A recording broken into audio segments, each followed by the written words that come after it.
Hey, good morning. It is Monday morning, and I'm having a coffee session with my buddy here, Frank, from the Geek Room, because he was talking mad crap about me this morning from Understand, and I figure I'll Damn just call straight him it out was. live on my channel to see what kind of crap he was talking. Now, actually, Talking about that, I about don't know how what that hair is. what was. I have no idea. I watched about 5 minutes of it. I was walking, and I saw my name come up, and I was like, okay, what is Frank talking about? So I don't know what he dealt with. I have no idea. So I was out, like I said, I'm having some wonderful coffee here. This is Yojo, somewhere in the middle of nowhere, called Sub Those are City. the best coffee spots. You're out in the No, they middle do of coffee. They nowhere, really do. hole in the Yeah. wall coffee spots. That's all I go to. So Intellectual iconoclasm says, "Well, this trumps AIU editing a video." Yeah, who watches AIU? Come on. I have never actually watched one of his videos before. I heard him I all the time, but I just never watched. I just never cared to. I have nothing against what's his name, Devin. I just not a fan of his. I think he uses extremism to promote his channel. Which, and again, I've never talked to the guy. He knows me. I don't know of him. So I mean, Yeah, whatever. I don't pay attention to him. No offense if he ever watches you. I just never watched his channel. Yeah, hey, Bo Hobo.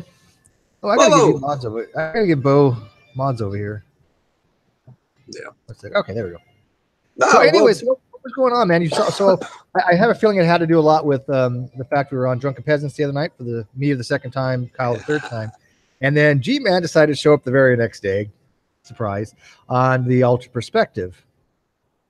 yeah, he's. I think that's what I was talking about, and I couldn't really talk too much because being in the South and in a coffee spot, there's a lot of people around me, and I couldn't. That's to say, G-Man was being his usual Christian idiot self and stuff like that. So I had to. But it was basically just because I watched Tapped last night, and he was on there talking mad shit like he always does, and he just the arguments that he throws out that he says that other people do, he does it himself. Like he says, you change up definitions all the time to try to win arguments. But then again, like a minute into whatever he's talking about, he's changing the definition of slavery. The projection is strong. Yes. Well, I mean, you remember the video that I made, and actually, what's funny is I thought it was one of my better videos, and it wasn't that popular. It only got a few thousand hits, but the video I made where he literally had said he was going to go on Drunken Peasants and lie about me, and he did. And he said, "Well, how do you know I was talking about you?" And I said, "Because I have the screenshot of the comment you made saying that you were going to go do this." But yeah, I watched that part of the Ultra Perspective last night, and it boils down to this: G-Man's just wrong what he says about what I believe. He doesn't understand it. He'll never understand it. In fact, what's funny is I was going to try to explain to him something called reductionism and indiscernibilities. Called identity of indiscernibilities when it comes to his natural God arguments. But I was like, it'd be like trying to explain differential equations to a toaster, right? Not going to go that route. Or yeah, even worse, try to explain math to you. I saw your eyes glaze over when I said, "Hey, you want to do a hangout of summations?" You're like, "What?" Nah. But yeah, so I listened to him, and he's like, "Steve thinks the eighth, definition is this." And I'm like, people need to stop doing that. First of all, I'm going to say this very clear to everybody once and for all, and you can reference back to this video if you ever need to. If you want to know what I believe, ask me. If you want to know what I think of a definition, ask me. But I will say this, and I'll say it again. Definitions don't mean crap, okay? You can define a word any way you want. I don't give a crap how you define something. The only time definitions really, truly matter is dealing with mathematics. Like the other day, we were talking about summations, and I explained that definitionally, sequence would be something of a function that maps from the naturals to the reals, right? And I explained that with Landon and Jonathan. That's a definition because it is a definition of what this term means in mathematics. Other than that, I don't care what definitions you use, as long as I understand that we're talking about the same thing, right? So his argument that I'm somehow changing this definition is just absurd. I'm just using a different definition, one more formal, but it has nothing to do with the fact that if other people want to use some other definition, they can. I've never stopped. You never said you couldn't use this definition over this definition. This is just what you prefer. Mm-hmm. Even someone people get that wrong though, dude, and it's a little bit annoying, to be honest with you. Even someone who is layman as me, and I've been only technically an atheist for, I guess, year and a half. I'm still new to atheism. Even someone that is kind of on beginner's level as me, even I can understand that. It's like, use the definition that you want. It's kind of like use the pronouns that you want. If you want to be he or she or her or whatever, just use it, but don't try to project it onto other people. Just And what gets me is, by the way, Lawrence, I gave you the link to get in here. What gets me the most is that instead of asking me directly, people seem to run with what they want to believe and what they hear. And Matt Dillahunty obviously did that with a few things. In fact, I had a little bit of access to an interview done with him, and it will be coming up next month. And again, I have no ill will toward Matt Dillahunty. I respect him a great deal. I think that he's done an amazing job on debates and discussions and adding the dialogue. No anonymity, amenity between him and I whatsoever. Enmity, sorry. And I try to do 4 things at once.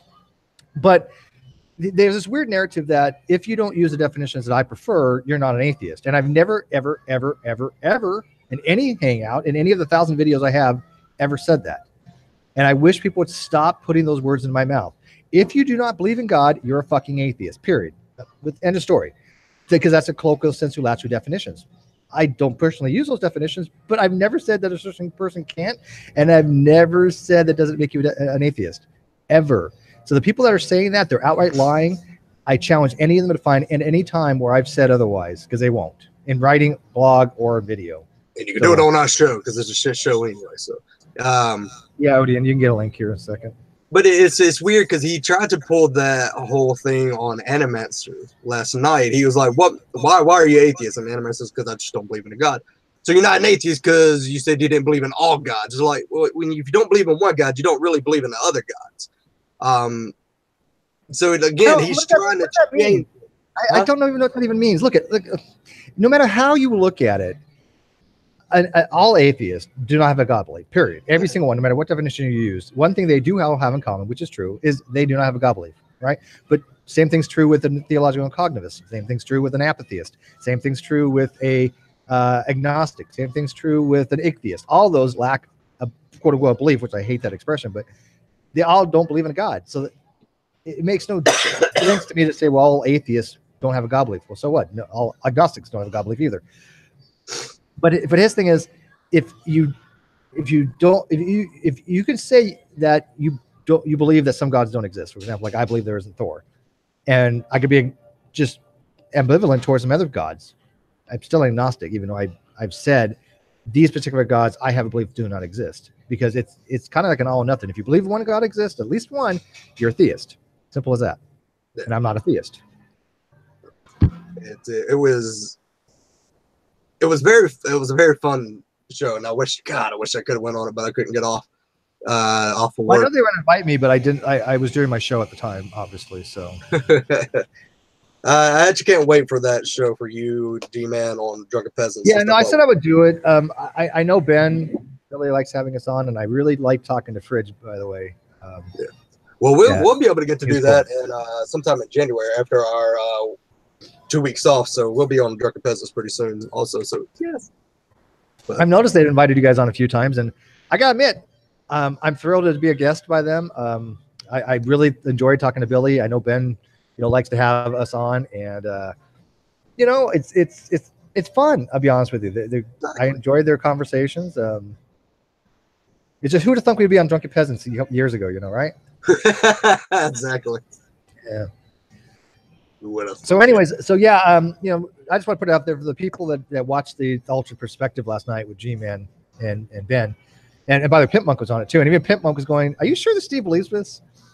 Because Pimp knows, but he's like, "Well, have you ever asked Steve this?" He's like, "No, me and Steve don't talk about this stuff. He comes on my channel from the Morning Wood. We talk about other stuff."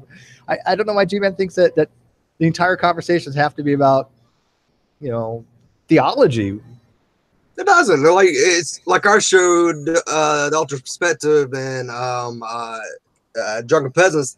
It's not a show that's based around theology and atheism. And it's more or less pulling videos and making fun of it. It's never been really centered around atheism. Even though there are atheists and stuff like that, it's just not centered to it. But see, that's the problem. See, with G-Man, G-Man's entire world is trying to get the boogeyman. And he has to find that boogeyman. And that boogeyman happens to be this weird narrative he has of certain atheists that are online. And most of the people I know don't even subscribe to that type of narrative. So he's really fighting a battle in his own mind. He's tilting at windmills, in my opinion. And we try to explain it's it to him, like and he some doesn't kind of listen. internal conflict he has in his head that he's got. Right. It's him versus the world, or at least him versus the atheists and a couple of Hebrew Israelites.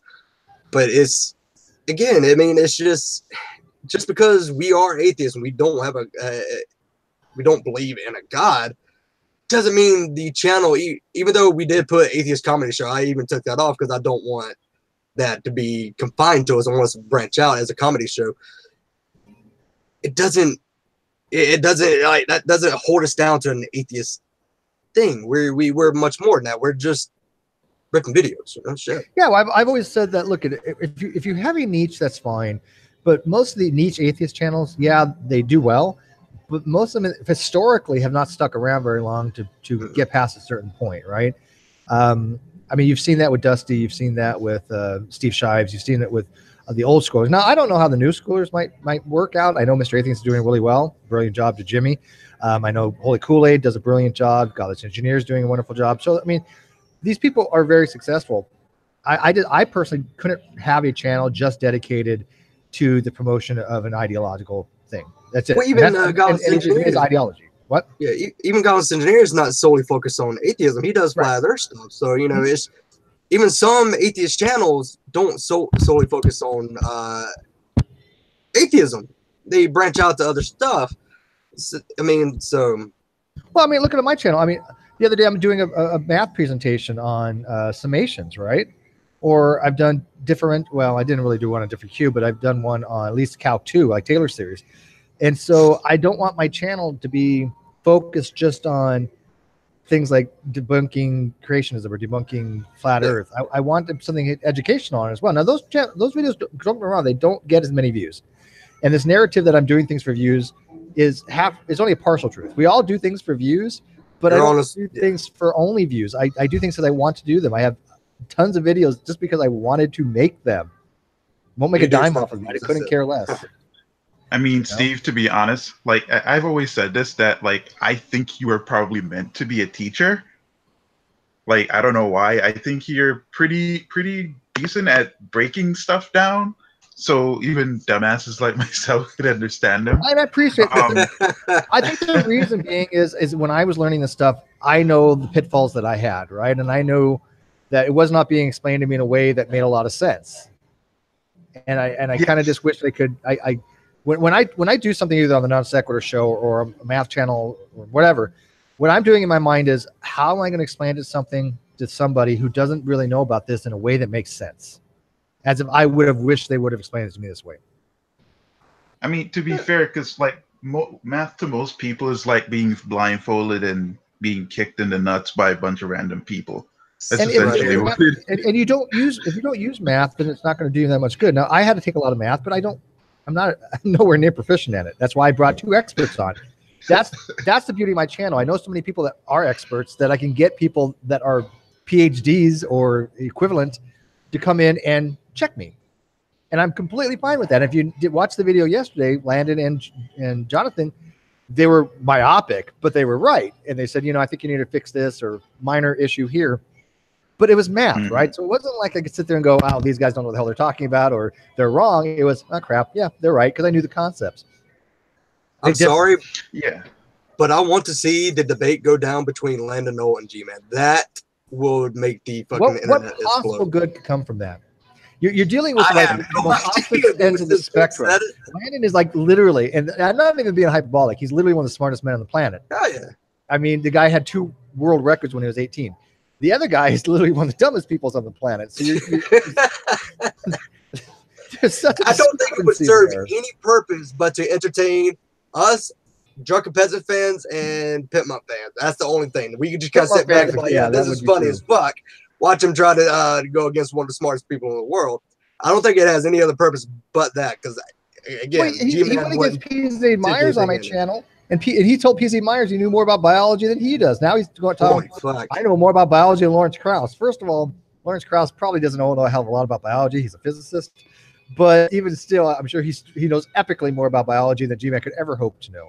So there's this weird arrogance that G-Man has to think he's he's not even. There's a difference between proficient and expert, right? I think that most people just have a general proficiency. and then there's expert level. He's not even at like rudimentary level, right? I mean, he's not even at entry level. He has to like study for a couple of years just to get to the basic bottom. And so I don't know where this hubris comes from that he thinks he's so well read in any of these topics. It's the Chihuahua syndrome. It's you think you're bigger than you are, and you got a lot of bark, but very little of a bite. So, Fred said, I thought G-Man and Landon debated. No, I don't think they've even. I don't think they did talk to each other. I don't think they've even been in the same hangout together. I don't even think Landon wants to even entertain the idea of even talking to G-Man. No, after his experience with Mr. Intelligent Design, do you blame him? I don't know. Yeah. Again, I don't think Landon would even entertain the idea of even talking to G-Man at this point. He would get nothing out of it except for just a couple of chuckles and banging his head against the wall. So, well, I can tell you this: G-Man would probably have no idea about any of my math videos. That's for damn sure. No. But hey, Odian, what other math videos would you like to see? I don't know if you watched the one I did yesterday, but I kind of taken a straw poll. Most people have said that they want to see more pre-calc stuff. So they don't even want calc 2. They want like really basic kind of stuff. And I'm thinking that would be fun. But the thing is I don't want to like bore 90% of my audience. But again, I'll do it for myself. I don't mind that. Odian? Or you can just mute it. Anyways, well, Frank, how about you? If there's any type of math you would like to learn? Dude, or philosophy. The wrong fucking person. I hate it, man. I want to do philosophical videos, right? I mean, I write my blog. I might as well do philosophical videos. The problem is I don't have the skill set to do animation. And so I got the concepts down. I just wish I could have a skilled animator to do something with. Yeah, I don't know any philosophical. I can barely even fucking say the word. So, again, you're probably asking the wrong person. So. Oh, by the way, if you guys haven't heard, I am having Dr. Opie, Graham Opie on Wednesday. That'll be 7:00 Pacific time. I think. Sean Carroll said pre-cal would be a good start. Yeah, I just saw that. Zordan says your video on summations was fantastic. I agree. Continuing on your Calc 1 and 2 stuff would be great. Maybe make it a couple basic trick videos for some of your less mathematic inclined. Yeah, I mean, okay, if I did on a like pre-calc in college or algebra to me are kind of the same thing in a way. And so I took college algebra, obviously, and I took calc, but I don't know what I would want to focus on. I mean, what the thing on pre-calc, I think really goes into more explaining how imaginary numbers work, how absolute values work, how sinusoidal functions work, trigonometric functions. What else would be pre-calc stuff? I'm just trying to think. Pascal's triangle and binomial expansion. But I don't know if anybody would ever be really interested in that. Trig would be good. I probably need to brush up on my math, to be honest with you. Fight the flat Earth.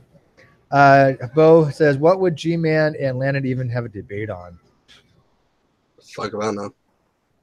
I mean, I'm pretty sure, like, Landon could probably destroy any argument G-Man would put forth, especially the no starving Christian kind of bullshit. Even with just going on basis what Ben put out last night, he could probably break it down to the very science and probably could find like the one person in Africa who is a starving Christian. Yeah, that was bizarre that he still holds that position. Yeah, I am going to find that homeless guy on the street that I know is Christian. Yeah, I know he's there. One of these days I'll walk around, I'll find one. I will find one. Oh, I can find one so easily. She says, can you talk about matrices? Yeah, I can do matrix theory a little bit. If you want to learn how to solve linear equations, like multiple set linear equations, 2 or more, I can do basic matrices. I can show you Kramer's rule. I can show you how to do inverse matrices.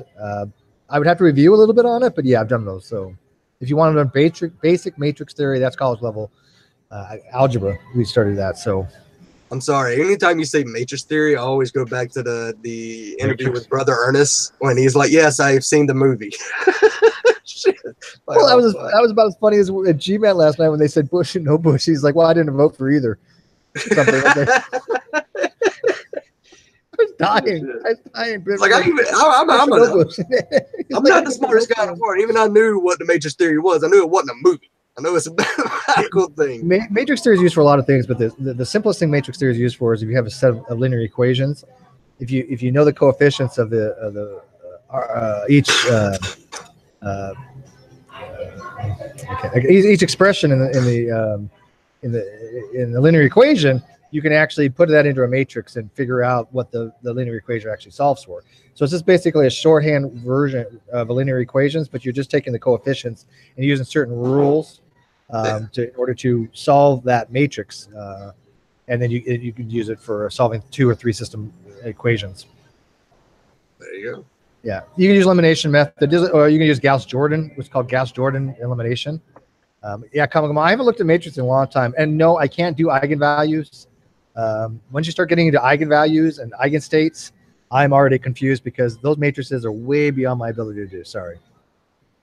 I know my limitations very well, but I also know what I can actually explain, and I stick with the stuff that I can try to explain. And eigenvalues, not a chance in hell. I mean, I know what they are, but I can't explain them. Zero says, matrices are a very super easy way to do multivariate linear regression with ordinary least squares. Just saying. Okay. But, made someone mad, Steve. That said, boo. Truth seeker. Math is a language made to state anything, and not because it's correct doesn't make its assumptions true. It's just an ungrammatically correct sentence can be made to deceive and lie. That's a lot of derp in that one sentence, dude. Derp. First of all, assumptions are assumed to be true. That's why they're called assumptions. You don't prove assumptions true. You don't prove axioms true. That's why they're called, wait for it. I bet Frankie even gets this right. They're called assumptions because they're... Shit, I wasn't paying attention. Sorry, I can't say the word. You really let me down here. I was so pulling through me. Assumptions are assumptions because they're assumptions. That's why they're called assumptions. So to even say something like, well, just because they're assumptions doesn't make them true, doesn't freaking matter. They're true because you assume that they're true. Yeah. You can use matrices for synthetic division. Oh, don't get me started on synthetic division. I hope to God I never do synthetic division ever in my life, ever again. I hate it. I really hate it. I don't even want to even bother to even explain synthetic division. That just sounds horrible. It's a way of actually just dividing one linear equation into like a different polynomial, and it's a pain in the ass. Eigenvalues made my ear bleed in college. Yeah, I mean, I get the understanding of eigenvalues and stuff. I mean, I took vector theory, and I understand how you can do transformations, especially when it comes to Galilean transformations or Hamiltonian, where you have if I remember correctly, again, I haven't looked at this in a while, so please correct me, Zero, because Zero knows this stuff. In wave function equations, you have a phase space, but if you're dealing with quantum, then you have a Hamiltonian space. So a Hamiltonian space is basically the transformation of a phase space for wave functions in a Hamiltonian from 3 dimensions or higher. Well, actually, yeah, I guess it's 3 dimensions or higher. I mean, you can still use Hamiltonian for a phase space, can't you? This is equivalent to a newborn baby trying to speak to me right now. Yeah. Dude, like I said, I haven't looked at this in ages. I could be totally BSing right now and not have a clue, but I have. Yeah, you could be telling us the sky is red and this kind of thing. We're like, yeah, we'll agree with you. You want to know what I remember from vector theory? This is it. I swear to God, the 2 things that I took away from vector analysis: 1, the dot product of 2 orthogonal vectors is 0, and tip to tail. That's it. Anything else I don't freaking remember. It's weird because it's like for me, there's certain things that I learned in school that are just it's like etched into my brain, right? Like even some of the things that I've taught myself, it's like etched into my brain. But for some weird reason, math is like the only thing that I have to consistently practice to maintain it staying in my brain and to maintain an understanding. No, I agree with that. Math and physics, you need to. If not, you lose it. I really do agree with you. You have to practice it. And I lost it all. You don't need to know math to throw an axe. You just need to know how to throw it in. So. Yeah, the Hamiltonian operator is related to your total energy of the system. Yes, but it actually is the equivalent. This quantum mechanical equivalent of phase space, but it is equivalent to the total energy of the system. Yes, that much I did remember. Steve, And I'm not I'm not looking sure this if up, this. so I'm not I'm pulling sure this if out my this ass. is anything you ever considered doing a hangout on, but have you ever considered doing a hangout on the different types of energy that we can use? Like, for example, nuclear energy when based. Like, what do you think is the most efficient? If I ever did a hangout on that, effective the way I type? would do the way I would do the hangout would be on what's called energy density. And Mhm. energy density is basically how much bang for your buck. It's a great way to think about it. Bang for the buck. So if I have a gallon of oil, right, versus like the same amount equivalent in kilograms of uranium, which is going to have a more power density, right? Clearly the uranium, right? So Mhm. the way I would try to explain what's more efficient is, okay, how much of the material do you have in order to get energy out of it compared to using something with coal or with oil? And the other factors would be, what are your byproducts, right?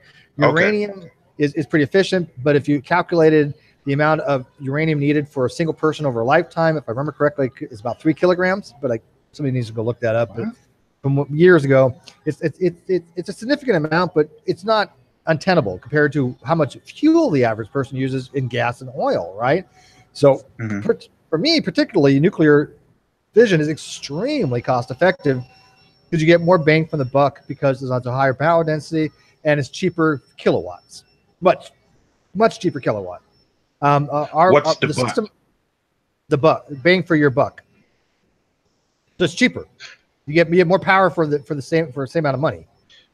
So what would you say? So what would you say to someone who say something like solar energy and wind base, and there's Uh, this new one that um like it's generated from the water or some crazy shit like yeah, that. water movement, water waves. Yeah, Yeah, two things. yeah. Well, one, first, Bohoboken. Yeah, by the way, I was a ham operator too. I got my license when I was 13.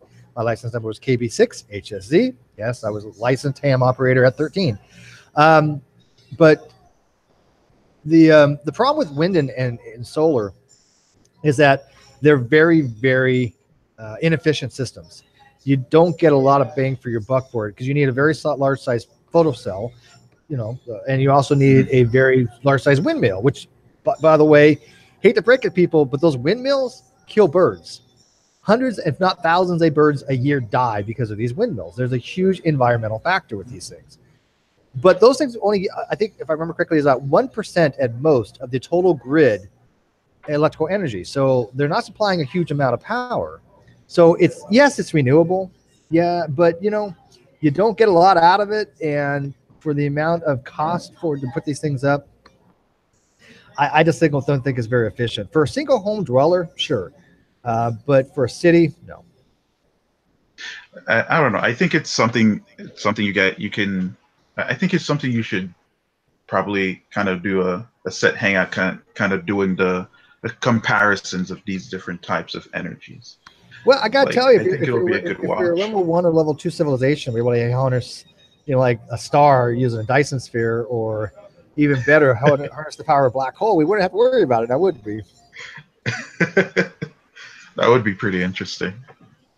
It's funny So, because I was just reading some comics the other day, Iron Man comics, and he basically somehow created a Dyson sphere without Tony Stark basically created a Dyson sphere without everyone really noticing, and he's pitching it that it was just another form of energy that he's looking into, but at the end of the day, it was just well, I but mean, it could be used as another weapon, in basically. theory, sure, that it would work, and it just you're just on a very grand scale, right? We have demonstrated with the Parker probe we can build something that can withstand high temperature. You can get within 20, 30 million kilometers of the sun and not vaporize because of ceramics, and the Parker probe actually has a ceramic paint on it. So we could build a Dyson sphere that's pretty close to a star, and that would actually get a huge amount of energy out of it. But again, you're talking That's about interesting. logistics. We're nowhere near that level of technology yet. So what about the photo cells that these satellites use to gain energy from the sun? Why don't aren't those, they're do very they have the same inefficient, though. efficiency No. as the ones that we use Well, here? no, they're high efficiency, but again, even with the photovoltaic cell, you're only going to get so much current out of these things, right? It's always you're always going to get more current availability out of like something like a nuclear power plant than you are just photons coming in, locks out electrons, and electrons get sent them. And also with a solar cell, you need some kind of battery source for it, right? Because you need to store that energy. So that makes it heavier. That's one of the problems with solar cars. People don't seem to realize, sure, solar panels work great in the desert, but you also got to get a lead acid battery or nickel metal hydride or lead acid, I guess, if they still use those. But you need some kind of battery to hold that energy, and that's heavy. That's why solar cars and those things aren't as efficient as people would like them to be, because even on any electrical car, the biggest problem you've got is the battery. It's heavy, and it's obviously prone to catch fire. So what about those ones that use hydrogen, right? Liquid hydrogen, where the byproduct is water. What about those? Aren't those efficient? Well, yeah, I mean, the byproduct's water, sure, but again, how much power are you actually getting out of the system for each square foot that you have of solar cell? How much power are you getting? Well, in kilowatts, probably not a hell of a lot. Now, I don't have the numbers in front of me, so I wouldn't be able to tell you. No, I was just referring to those hybrids that use hydrogen, right? Those aren't solar based. Hydrogen cells, right? Yeah. So, no, they use hydrogen, compressed hydrogen. Yeah. So we have buses. What about those? Why are we pushing? What? Yeah, I do notice that there are some buses in New York that has a sign that says that it uses to see the water, like literally, like coming out. Why isn't there a push for those instead? Is it that those are more expensive? Is it that we can't pull enough power from those? No, you've got huge canisters on top of the buses. You know, you've seen those big oxygen canisters, right? You've got a row of those on top of the buses that have hydrogen in it. Those are heavy. Oh, that's okay. I don't know if anybody watches them or not. Adam Ruins Everything. I know of the show. Yeah, he goes into how being like all these economical friendly stuff is actually not that good for your environment. So if you think about it, the stuff that is making the economical friendly stuff like paper plates and cars and stuff like that, it's actually putting out just the same as pollution as we are doing now. So it's not that actually economically friendly. It's pollution. Okay, a few things. First, iconoclast.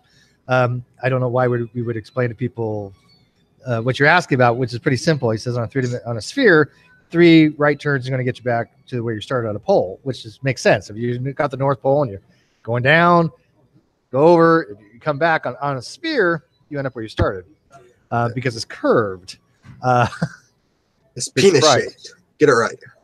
But so we're not actually talking about waste products.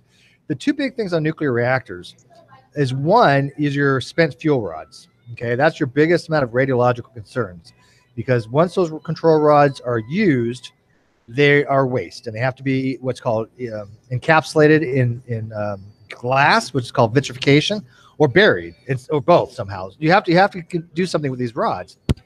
The other problem is it's actually the biggest form of pollutant, and it sounds weird, but it's heat. Heat is one of the biggest pollutants of a nuclear power plant, because in order to have a power plant, you need to have a heat sink. You need to have a reservoir, a body of water to draw the heat out of the secondary system. So what's going to happen if you have a lake there? That lake temperature, the average temperature is going to rise up. That's going to kill off a lot of the biologics in that lake, including fish, sea life, plant, whatever. Oh, that makes sense. So when people don't think about that as a pollutant, but heat is a pollutant in that regard, because that heat has to go somewhere. Because on any power plant, you've got your primary system, which is your primary loop, that's going to have a heat transfer through a steam generator. Okay, because you want to isolate your primary from the secondary. And why do you think you want to do that? No damn clue. You're working with radiation in your primary. You really don't want that in your secondary, right? You don't want a steam turbine with radioactive water going through it. Oh, okay. So it goes to what's called a steam generator. And as it goes through the steam generator, there's a heat transference, and the water on the secondary side will boil, or at least get really, really hot. It's not supposed to. It's supposed to produce steam at the very top, and that steam goes up, and that drives the turbine. That steam then gets condensed, and that condensed water then gets back into the steam turbine. So you have a secondary loop. It's called. Okay. Yeah. Now, in order to condense that steam after it's gone through the the turbine, yes, it's going to be, mostly water at that point and some low pressure steam, but you want to condense it back into water so you can flow it back into the steam generator. In order to do that, you have to cool it down, and that coolant that goes to that is the lake or the heat source, right? Or the heat sink. That's why that average body of water temperature is going to go up. There you go. So morning coffee, you actually get to learn something. Isn't that cool? People think I just pulled it. Are they doing any research and finding nuclear ways to, like maybe convert it in another form? Like, is that something they're looking into? Because it's just sitting there. There's a couple things they do with spent radiation. One, they could use it for probes, okay? Because there's still a natural heat that's produced from fission, especially when you're working with things like technetium, strontium, a whole bunch of different byproducts that can actually have a heat source. The other problem, though, is anything that goes into a reactor compartment is considered to be radiologically contaminated. Okay, any tool you use on the reactor is radiologically contaminated. You have to treat it as such. You wrap it with a special yellow and black tape, and you log it. In order to decontaminate it, you have to do surveys of it, extensive surveys. Unfortunately, there are certain things that you can never determine whether it's really above background radiation or not because of the type of material it is and a whole bunch of other factors. But you have to treat it as waste. So there's a lot of times where we dispose of a lot of tools and a lot of metals and a lot of things that may not actually be radioactive, but it's low grade, but it has to be treated as waste. Those also go in a landfill. Wow. So we're just a few things people don't really think of when they talk about problems with nuclear power, although I'm a huge fan of nuclear power, obviously. So basically it's a do or die situation, like pick your evil type thing. Nothing's right? perfect, dude. There's no magical bullet. Unless you want to do over unity. I had somebody message me the other day, and I don't know who it was. I don't remember, but somebody had messaged me a video on an over unity device. And over unity means you get more energy out of a system than what you put in. It is a violation of the second law of thermodynamics. It's impossible. Everything we know about physics says you cannot do it. Yet you always have some crackpot going, oh, we built an over unity device. No, you haven't. And I'm just, don't send me these videos. I won't watch them. It's just, I'm not going to. My rule of thumb is this, and you guys can tell me if I'm right or wrong, but if somebody had developed, a little quick on the trigger there. if somebody had developed a over unity device, why the hell they waste their time on YouTube trying to convince me? They need to be going to freaking NASA. They need to be going to JPL. They need to be like marketing this stuff right now, right? That's like saying, "Hey, Steve, I developed a cure for cancer. It's called an apricot seed.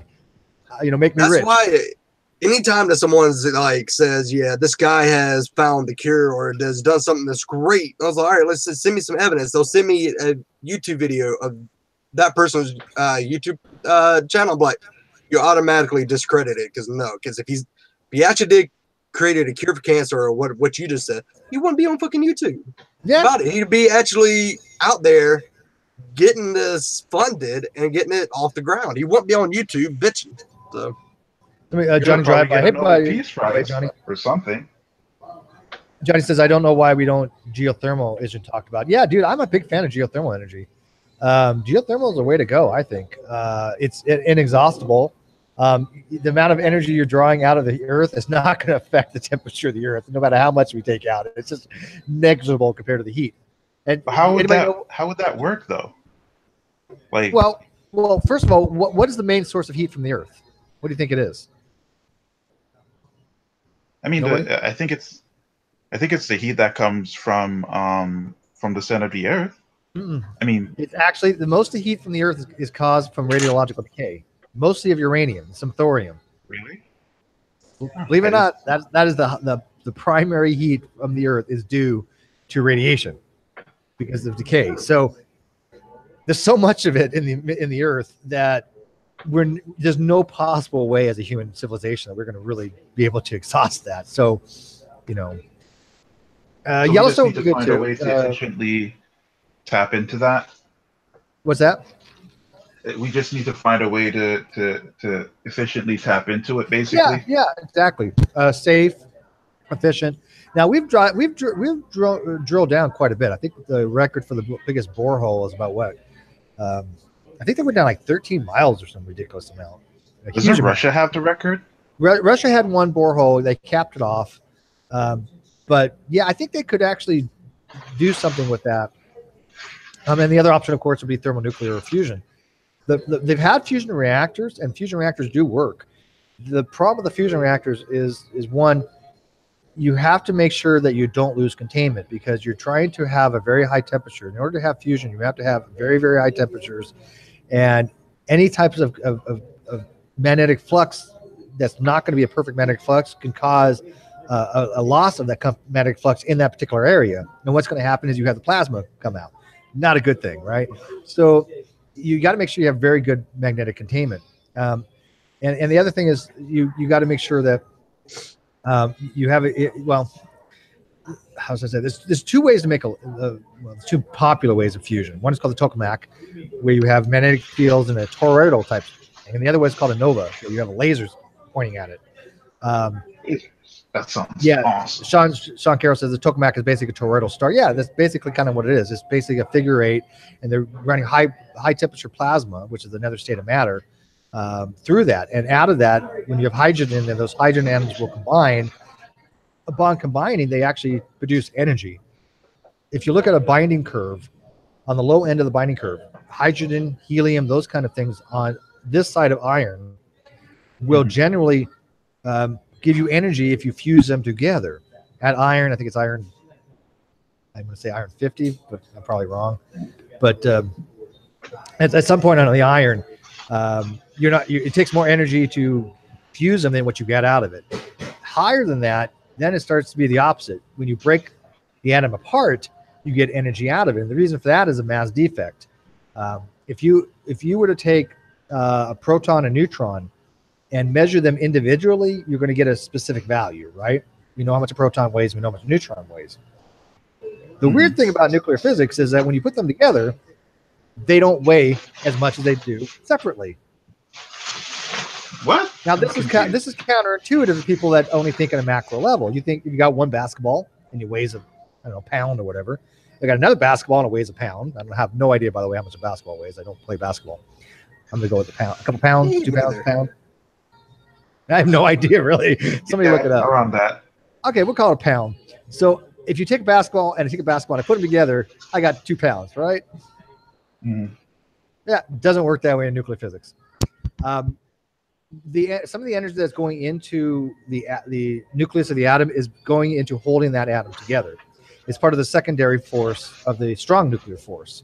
So inside a nucleon, like a proton, neutron, you have quarks, right? You have 2 up, 1 down, and 2 down, 1 up. That was held together by gluons.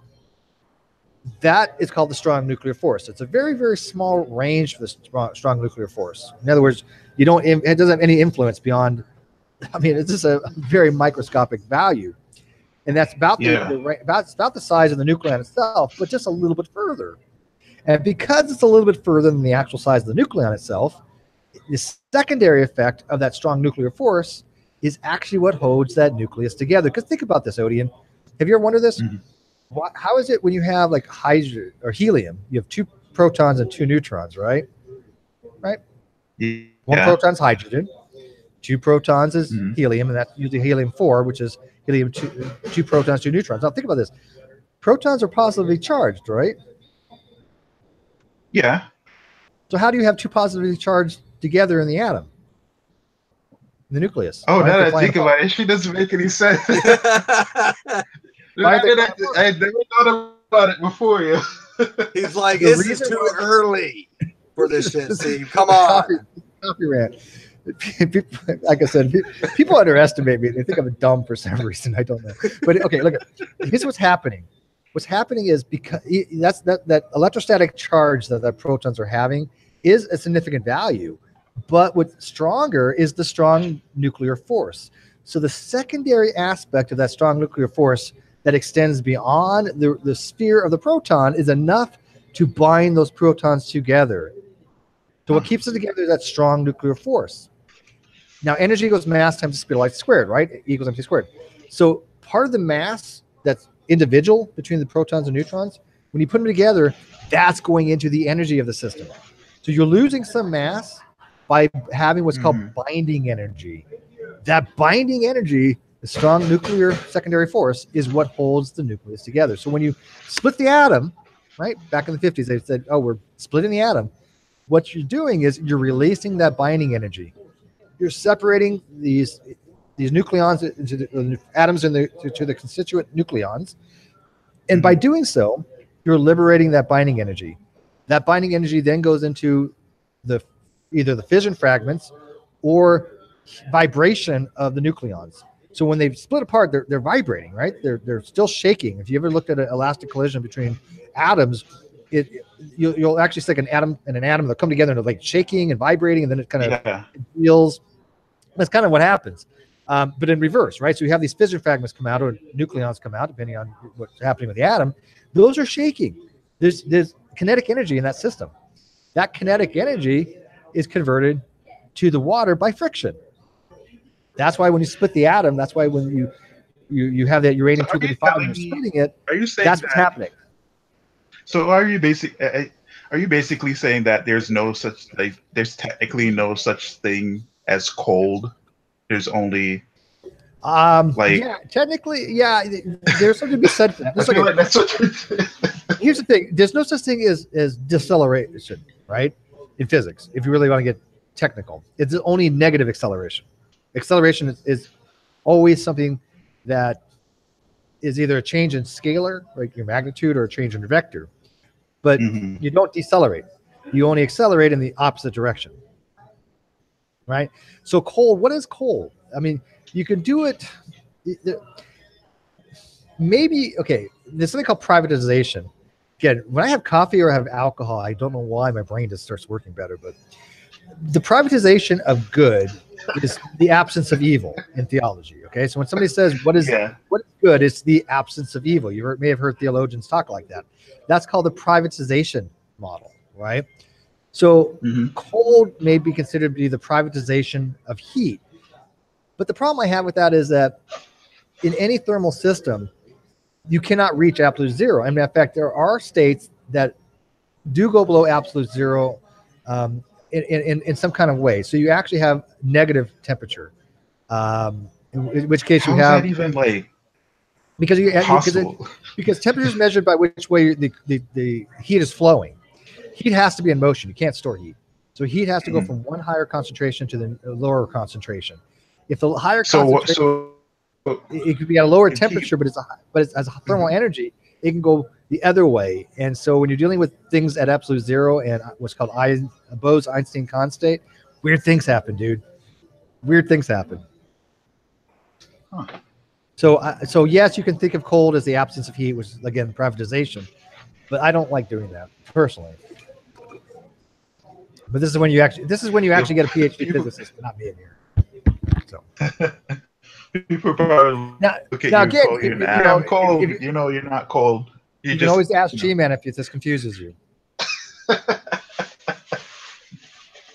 Hi, Carrie Waski. You want in, Carrie? Yeah, you can join us. Let's get her in here. No, I like these morning coffee things too. I mean, they're fun. Yeah, I like talking about this stuff. I don't get to much often. It's crazy because it's like there's so much shit that there's not enough hours in the day. Like you have work, you have alone time, and you have to choose between learning something, right, and entertaining yourself. Maybe learning is entertainment. Who knows, right? But it is. But I don't talk nuclear stuff I that think often. it is. People have been bitching. Oh, look at Steve. He graduated from nuke school. So the fuck what? You know, I am proud of it. Don't get me wrong. But I did actually learn something, believe it or not. There's no possible way I could have learned any of this stuff on my own. I had to actually go to school for it. And I am proud of it. But, you know, that's not my only interest, right? I mean, just something that I had to go to school Yeah, for. I mean, there's a certain things like I think you can teach yourself certain things, but I think up to us have to go to school for that shit. Yeah, I would have never been able to learn these concepts on my own. And even math, I mean, it's easier now going back and reviewing it so I can explain it, right? But if I never had any of the concepts to begin with, there's no possible way I would learn this on my own. No possible way. I'm an autodidact to a degree, but you got to have some fundamentals. If not, I've noticed people have huge gaps in their understanding, right? And you can always tell a person who has no formal education something. They try learning on their own, and that's great, but you can tell they didn't have any college level education on it because there just seems to be something missing. And again, no problem with that. I've learned a lot of stuff on my own, not through college, but I still have gaps because of that. I recognize in myself because I didn't have any formal training on it. Even like philosophy, I have gaps, very pronounced gaps, but I recognize those. And what I'm trying to do is I try to fill in those gaps. When I spot one, I go, I don't understand this. Let me ask somebody. Let me read something. That's the difference. Yeah, it's funny because like, oh, hello. Hi, Carrie. Good morning, gentlemen. How are you? All this smart talk going on. I love it. You like the smart talk. I do. I really do. All the physics stuff. And I'm really, really stuck on like gravity right now, whether it's a push or a pull or God knows what. So, what? Yeah.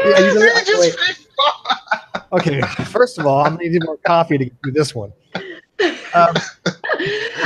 so hold on. I just tuned in like 5 minutes ago as soon as I started talking in the chat. So I don't know what you spoke about before I got here. So I'm not trying to trigger you, I promise. Oh, you spoke about it before. Done. You already triggered. Mr. Intelligent Design has advocated that gravity is a push because he misunderstood something that Michio Kaku had actually said. Because Mr. Kaku, I'm sorry, he's a very brilliant man, but he's very sloppy in his nomenclature when he's talking to the layperson. Okay. And gravity is not a pushing force. Matter of fact, in relativity, gravity is not a force. That's why it's called a force. See, that's why it confused me. Okay, so I kind of just I don't really talk to a lot. I talk to my husband about it because he's totally up to date on all string theory and all stuff. Like he knows what he's talking about. Oh, you married a smarty? Yeah, he's wicked smart with this stuff. So he talks about it and he walks through it slowly because it takes a little bit because I'm almost 40. So these are all pretty much new concepts for me. I mean, a bit deeper concepts for me. So it takes me a little bit longer to kind of grab it. But once I do, I've got it. Mm-hmm. But when it comes to the gravity thing, I need some sort of picture in my head to associate it with. And I'm having such a hard time with that. So, well, I'm trying to remember who it was that I We're going to be doing a hangout on tensor theory when it comes to the matrix equation, the tensor matrix equation or field equation that Einstein used for gravity. We're going to be doing that with Dr. Kroon. Okay. But you don't even have to get that technical because all that's really doing is showing positive curvature versus negative curvature. Mass itself presents a positive curvature to space. And then dark matter would be the negative curvature. So it balances it out on the equation. But all you got to think of is this. Gravity is basically the shortest distance between two geodesic points of space. And that's all basically saying is what's the shortest point from here to here in curved space. That's it. That's all it basically is. Yeah. Yeah. And so if I have mass, that mass is causing something to go to a lower potential. So anything that's going to be into that gravity well, it's just following its natural line in geodesic space to the lowest potentiality. That's it. That's why they call gravity a potential well, because you're going to the lowest potential energy state, which at the on the Earth would be right now standing on the Earth. That's ground level. Right. That's my Holy lowest potential. shit! You just made a click for me. You just clicked two things together. Oh my god! Damn, she made me feel good. No, I'm serious. I'm or, serious. the other way of looking at it is we're all magnets. Yeah. Yeah, that's exactly what I was Yeah. about to say. Oh my god! Okay, so So I'm having a moment. I'm having a moment. No, I Did you have love a it. mental I love breakthrough on it. that? Yeah, Just think, I really again, did. Think of it that way. The lowest potential energy, that's your lowest potential state in geodesic space. So Okay. unless you're asking okay. flat Earth, and then they'll tell you about buoyancy. Oh, fuck them. No, Really? Fuck them. don't do it. I can't. I'm really sorry if there's any background noise going on. My washer's going because I'm a good wife and I'm doing laundry. You are. But it should go off in just a couple of minutes. But I'll try to mute myself in between. Robert Payne says gravity does produce an acceleration, so it's not a force because it's really mass traveling in curved space-time. Yeah. They don't think of gravity as a force in relativity. It is a Newtonian physics. See, I was trying to figure out how to explain to someone that it's not a push and it's not a pull. It's neither. It just is. It's just So it's literally just following a potential curve. Yeah. From a higher concentration of potentiality to a lower concentration, you're basically, when you look at potential kinetic energy, they're usually transferred from one to the other. Okay, so what happens if you're on a cliff? You have a high potential state, but low kinetic energy. When I jump off, what happens? I'm converting potential energy into kinetic energy. So when I hit the ground, it's going to hurt. Oh, right? yeah. Because I have a high kinetic energy. So And kinetic that's why energy you explode when you hit the earth. yeah, because kinetic energy is 1/2 mv squared, right? Yeah. So if your velocity goes up, my mass, whatever my mass is, you take half the mass, you times it by your velocity squared. That's how much kinetic energy you have. So what do you think is going to happen? I wish I had your language to be able to communicate this stuff. I wish I had your language. There you go. The longer you spend in free fall until you hit terminal velocity, your velocity is going up. Right. You eventually reach terminal velocity, but the more kinetic energy you have, that's why if you jump up and you hit the ground, no damage done. Fall off a ladder, going to hurt. Fall off a roof, going to really do some damage. Fall off a building, you're probably going to die, right? Because you have a higher velocity in that equation of 1/2 mv squared. see, I watched a video the other Very day. good They were explanation. Very Thank you. how they use planets, like other planets, to either decrease the speed of their satellites. Yeah, dude, it's so fascinating. Yeah, and remember this, Odin. Here's a good rule of thumb for you. One, gravity never killed anybody. It's the sudden stop because of gravity that ends up doing you in. And two, this is true. It is actually a fact that you do not need a parachute to skydive. That's a true story. You only need a parachute to skydive more than once.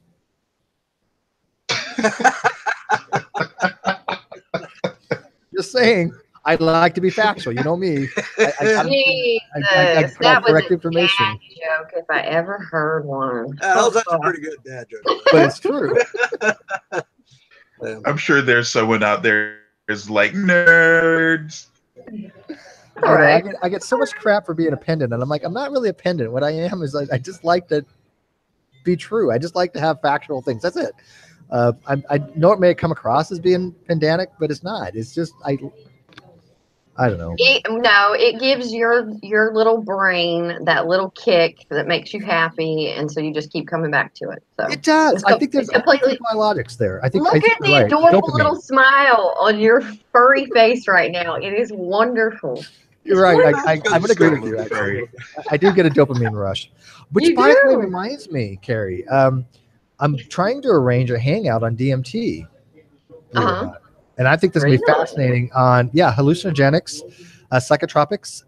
Can I come? Can I come, please? Damn right, please. I will take the DMT. I'm getting some experts and I'm getting some people together for the non sequitur show. And one of the reasons I go to this coffee place is actually to find guests, but I'm not doing that this morning. I'm talking to you all. But I want to do it from a multifaceted approach because there's the biological effects of the hallucinogenic. And there's the metaphysical things when it comes to that too. And the metaphysical is what I'm more interested in. When you're seeing some kind of entity or something like that, is it existential? Is it something that called perennialism, where these things are some kind of knowledge that exists throughout the ages? Is it something called literalism, where you have these entities that really physically exist, which I don't necessarily believe, or is it something that's all internalized called constructivism, or Kind of like how your mind, if you hallucinate, your mind makes it up or something like that. Yeah, well, there's a couple ways looking at it from what's called neurotheological approach. I think it's called. It's for constructivism, where the way the biologics work is that we would have similar experiences as a human race because of the type of molecule and the way the brain works. That's why we have shared experiences. The other way of looking at it is that there's these person will have experience because we've been exposed to these types of experiences. We're conditioned to have those experiences under hallucinogenics. Again, the philosophy about why we have these experiences that we do are incredible. I would definitely like to know why I see a pink elephant every time I take DMT. It's not. No, it's worse than that. It's. Have you ever heard of the mechanical elves or the jesters? Oh yeah, fuck those guys. Fuck those guys. Fuck those guys. Do you know what I'm talking about, or are you kidding? No, I know what you're talking about. Yeah. There's a shared experience on DMT, what's called jesters or mechanical elves, which are these entities that have very similar things to what a jester would look like. You know, the hat with the three things. Man, you're making me wig out. You're making me wig out just talking about it. Yeah, they'll scare the fuck out of you.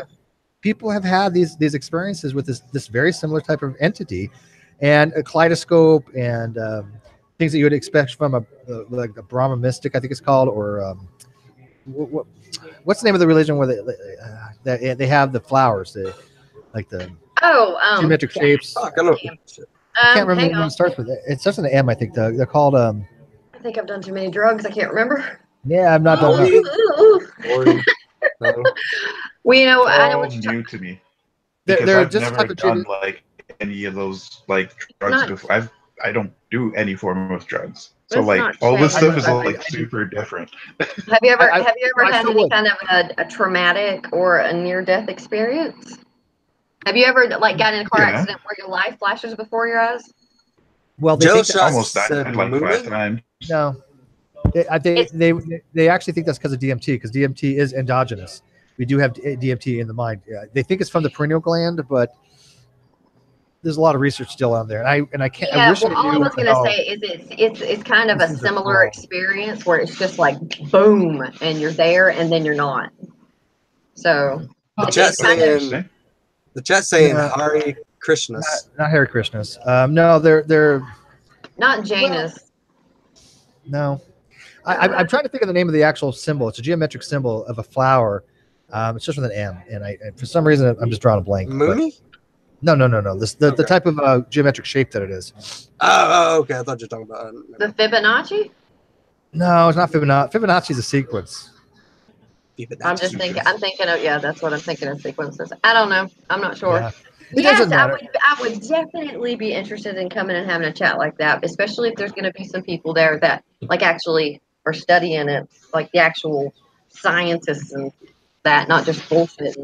That would be great. Yes, absolutely.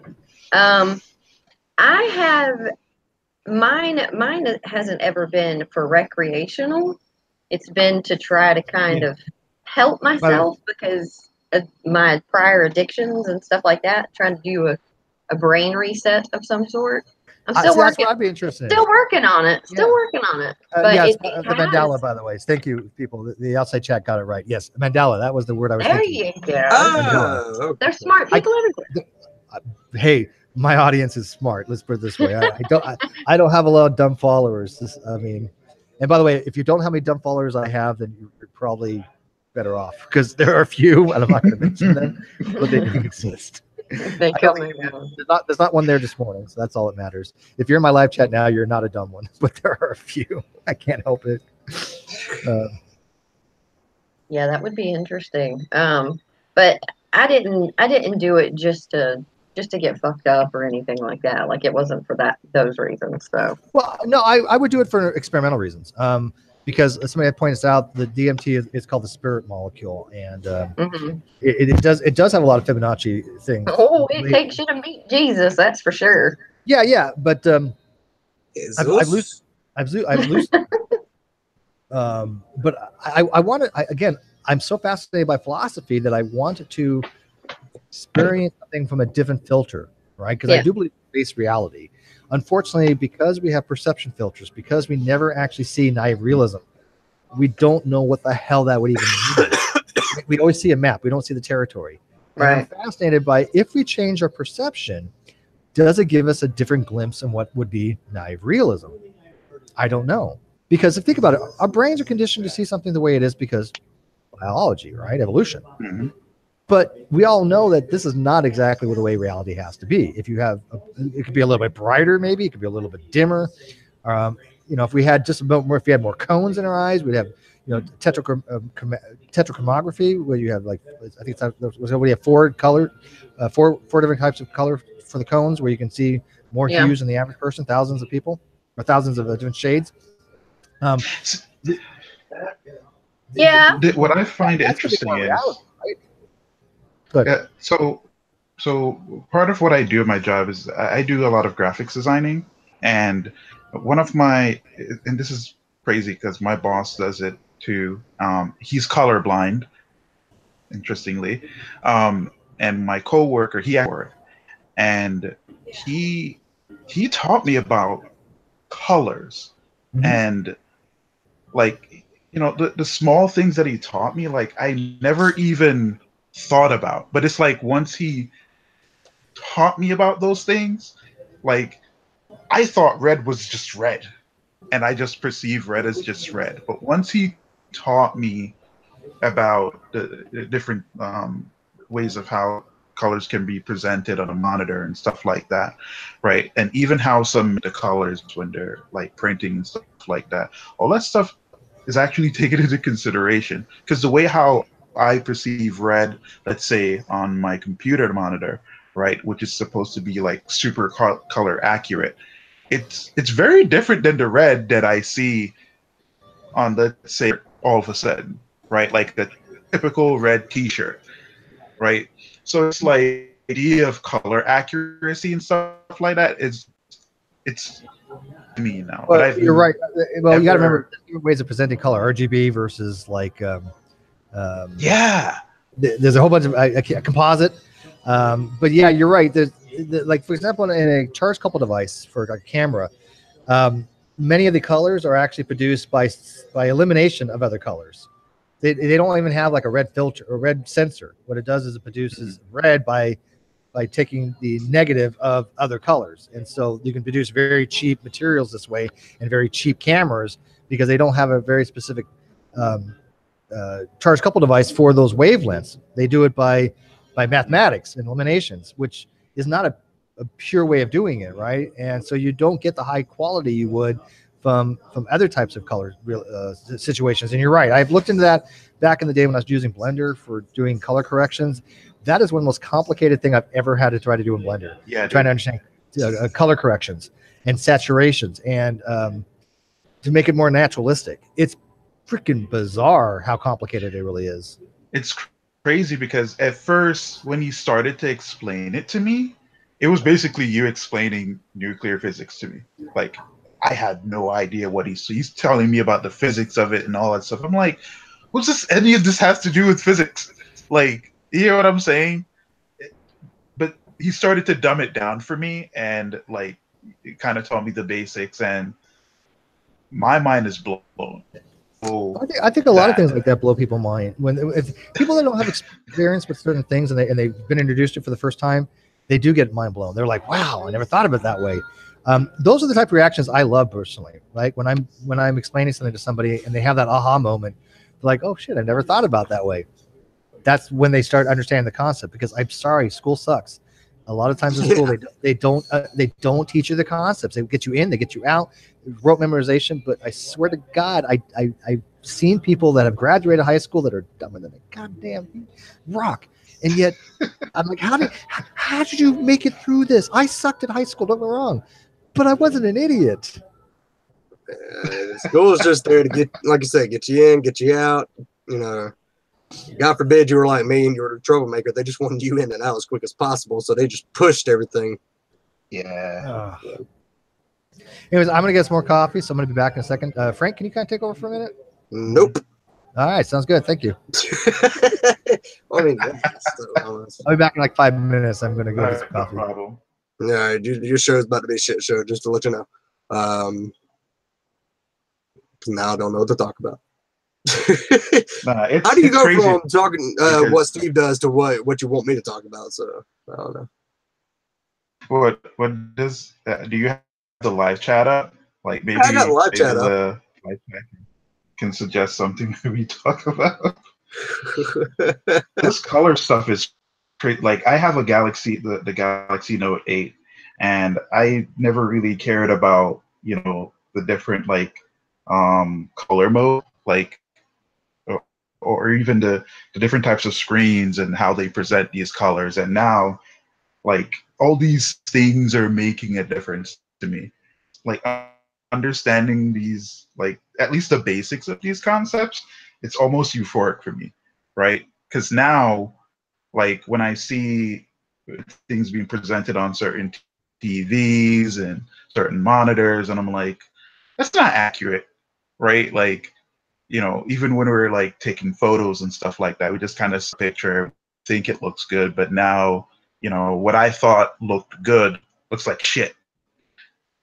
Yeah. Right? Like, so, man. What is... Oh, and I'm going to have to be right back too, so I got a important phone call.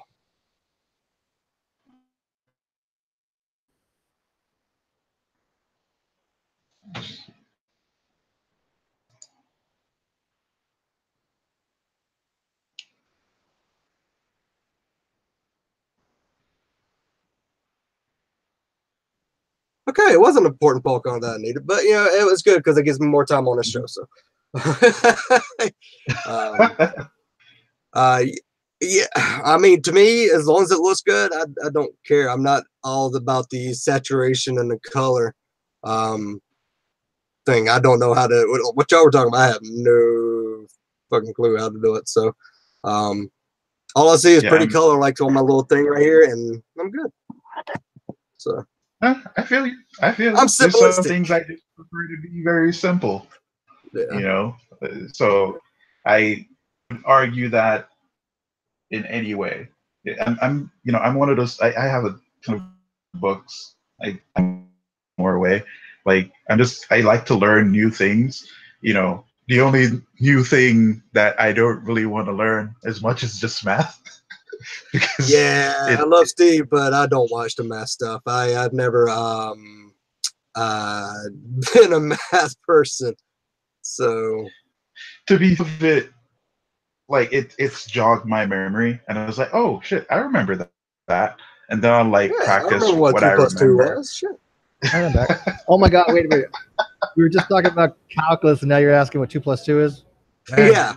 No, you just, I know what I'm saying.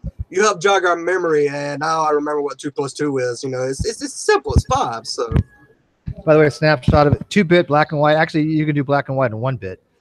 0 would be black, white 1 would be white. And now we get to the point now, don't we? Sorry. One bit would be 0 or 1. Yeah. Want to be 100? Is that right? I mean, that makes sense, right? Yeah. Yeah.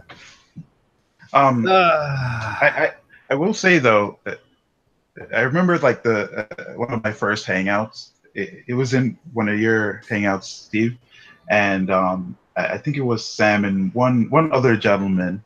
The guy asked me, you know, like what I believe and how I came to my belief, right? And so I'm there trying to explain myself, and can watch that video, and I was like, damn, I sounded retarded back then. And and one of the guys suggests like go do some philosophy, and I'm like, what? To be and you've been going fair, it's like, yeah, I started those classes and I had to stop them mainly because of work. And I was trying to reapply to Columbia, but they suggested that I get credits to community college, and then I can just transfer. I'm sorry. I was yelling at my cat. She was scratching the couch. I'm sorry. Yeah, no problem. But it's crazy, like learning all these different concepts. Like philosophy definitely helps you explain what's on your mind, Like even some of the weirdest stuff that you've experienced, like you find it very hard to explain. But with philosophy, like it gives you the tools to explain these weird ass concepts. Like I didn't even know there was such a thing as. It's how you think. It's rational, right? You didn't know there was such a concept as what? Well, Like I didn't know there was even a concept of like natural evil. Like I just thought evil was evil, and no, hurricane, tornado is natural evil. Stubbing your toe is a natural evil. Yeah. What? Did you just call it? Okay, hang on. Here comes Carrie with the realism. Did you just call hurricane evil? Yeah. Well, yeah, I was gonna say it's not intrinsically evil. It's evil relative to us because it affects. Oh, okay. Yeah, like, thank you for clarifying that. We call it natural evils. Plantinga will call it a natural evil. But some people, it's not a metaphysical evil, as in like the privatization of good. It just means that they're bad. So natural evil would be like a hurricane, tornado. All right. And depending to some people like Pat Robertson, it's a natural good trying to wean out the sinners. I mean, okay. Look. If you want to get really pedantic, the evil. Hold on. If you want to get really pedantic, the evil people commit will be considered natural evil because people are part of nature. Yeah, but when we're talking about, I know, Steve. Okay, I'm gonna grab my shepherd's hook real quick, and I'm grabbing that shepherd's hook, and I'm gonna hook you right behind the neck and pull you right back in because you're going a little too far there, brother. Just a little too far. We're talking about philosophy, right? Yeah. In philosophy, a natural evil is something like a tornado. So it's perfectly fine to say that the tornado is evil because we're talking about a very specific concept, just like luck. Luck exists in philosophy, believe it or not. There is something called luck, okay? If you go read Linda Zembowski's paper on Gettier problems when it comes to belief first knowledge conditions, with knowledge theories, she talks a lot about luck, and these things are something along the lines of what we constitute to be knowledge. It doesn't really mean what we think of, oh, are you lucky? But it means, did you get it correct because of just happenstance? In that case, it's not considered to be knowledge. So her argument is any type of belief knowledge theory will end up having a Gettier problem such that it'll be contingent upon good and bad luck. So when you're reading a philosophical paper and you see the word luck in there, it means something, right? That's why that's why Odian was saying you don't even know this stuff exists unless you know that it exists. Yeah, you don't know what you don't know. Yeah, it sounds weird, right? Because like in science, you don't talk about luck, right? There's no such thing as luck in a scientific term, right? There's statistical averages, there's p-values and your significance level, but you don't take luck into consideration. Philosophy, you do. Well, like to a little correction with what she said before. You don't know what you don't know. Well, Socrates knew that he didn't know a lot of things. There you go. You don't know what you got until it's gone. It's all. No. That's the wrong thing. It's in your interpretation at that moment. It's one of those. And then you have these paradoxes. Yep. A lot of things are paradoxes to me, aren't really paradoxes. There's a type of paradox called a veridical paradox, which is a apparent paradox that isn't really a paradox. And there's other things they call paradoxes that are not even paradoxes. Paradox. Can you say paradox one more time? APR, not a paradox. Carrie, not a paradox. Not a paradox. Are you sure it's not a paradox? Just a little bit. 2 PhDs, paradox. A whittle. Oh God. No, that's too far. We need bars to put you in jail. You need to go to jail for that shit. I agree with that. Like when people hear Socrates say, that I know that I don't know, like he's simply saying that he's aware of what he doesn't know. His knowledge is limited. That's why he spent his entire life moving around. Or let me counter you. Or he's not aware of the knowledge that he already holds within himself that he has yet to discover. A woo woo, train, here it comes. QS Faustine song. Sounds a little wooish to me. It was very woo. It's like the Keisha Records. which is the idea that some knowledge, mystical, esoteric knowledge that exists throughout generations, is a form of perennialism that Epigenetic memory. you can access this knowledge that exists from culture to culture that exists in some kind of ethereal form. No, I don't believe that. Assassin's Creed, baby.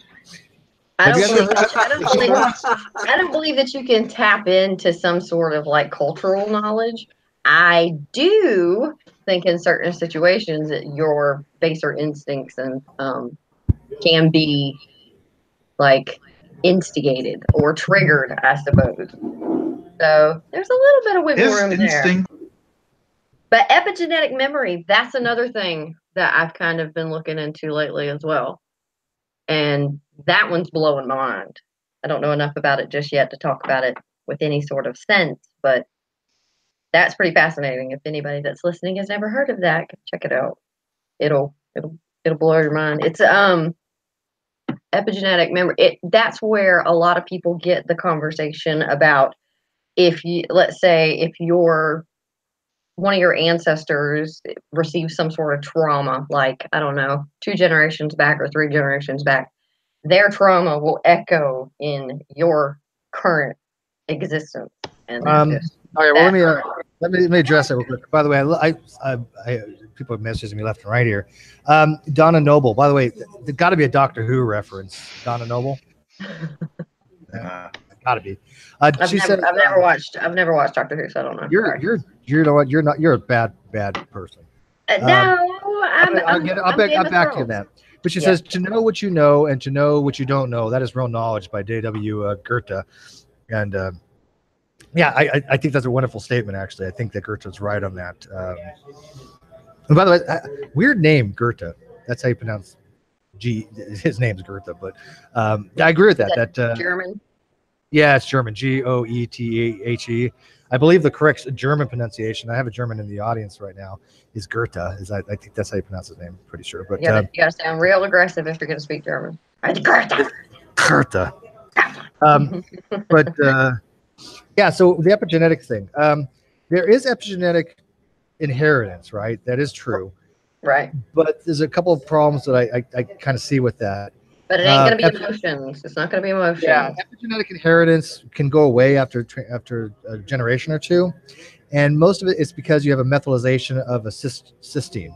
So because you have some kind of methylization of the amino acid, I sound like Nephilim-3, the nucleotide in the DNA, that methylization can be carried on to generation. That's the epigenetic factor. Yeah. And by the way, yes, DNA is not comprised of amino acids, contrary to what Nephilim-3 says. Are you sure? No. He's convinced, for whatever reason, that DNA is comprised of amino acids. And what people have tried to explain to him, Nephi, no, proteins and peptide chains are comprised of amino acids coming out of the ribosome, but no, DNA is comprised of the monomers is nucleotides. But Geo Schreiber, I'm actually talking about you. Yes, you are the German. That's how you pronounce his name, isn't it? Goethe? So what are your thoughts on the thought experiment called Mary's Room? Is that something you ever looked into? So basically, to break it so quickly, to dumb it down, basically they taught Mary has never seen color before, right? But all of what color and everything possible is about what color is, right? And so one day on Mary's computer, she sees a red apple for the first time. So the question is, gain new knowledge by seeing that in actual color for the first time, or did she not gain new knowledge?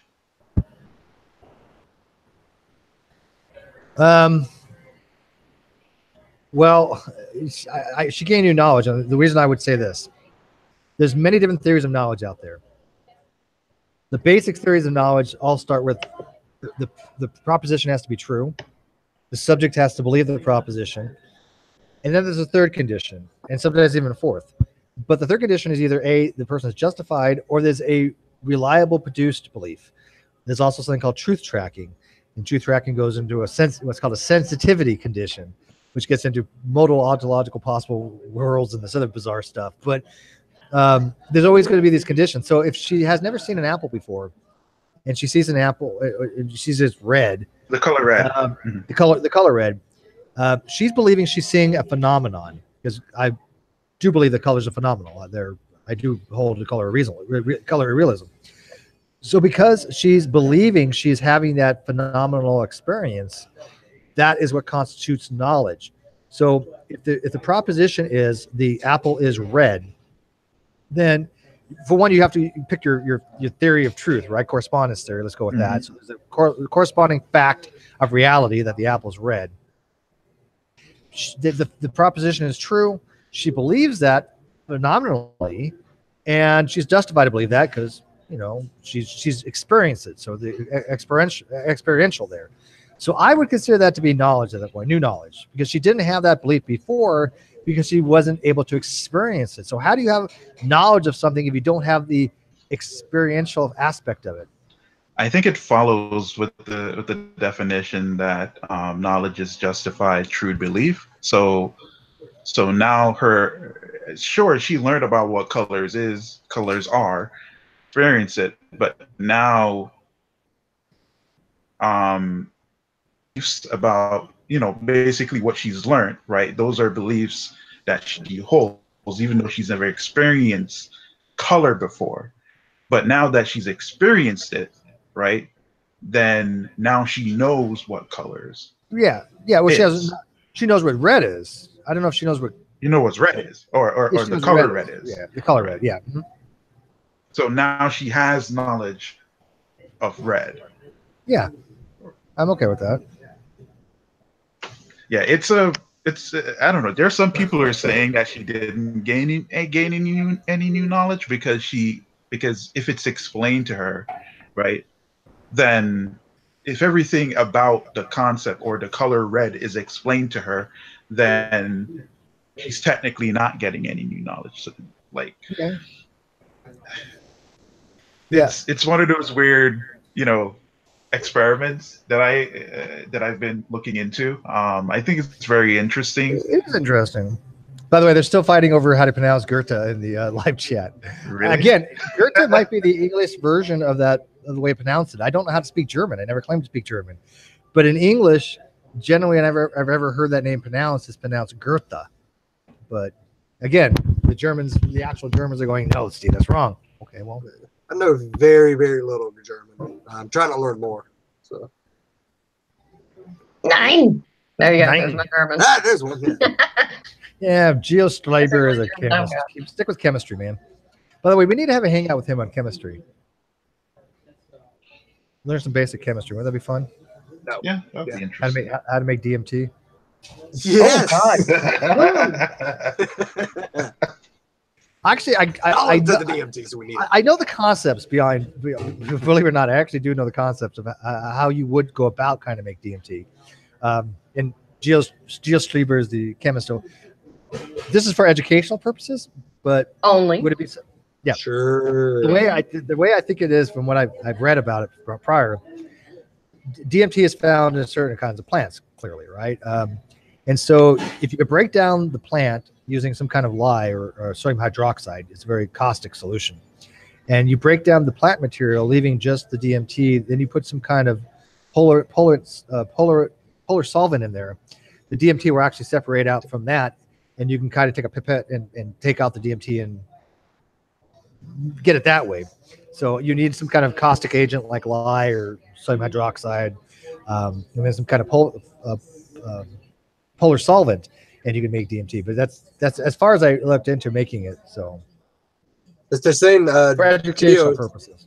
Yeah, for education, sure. Anyway, Geo said that it shouldn't be an R, and it's not a TH sound, but a T sound.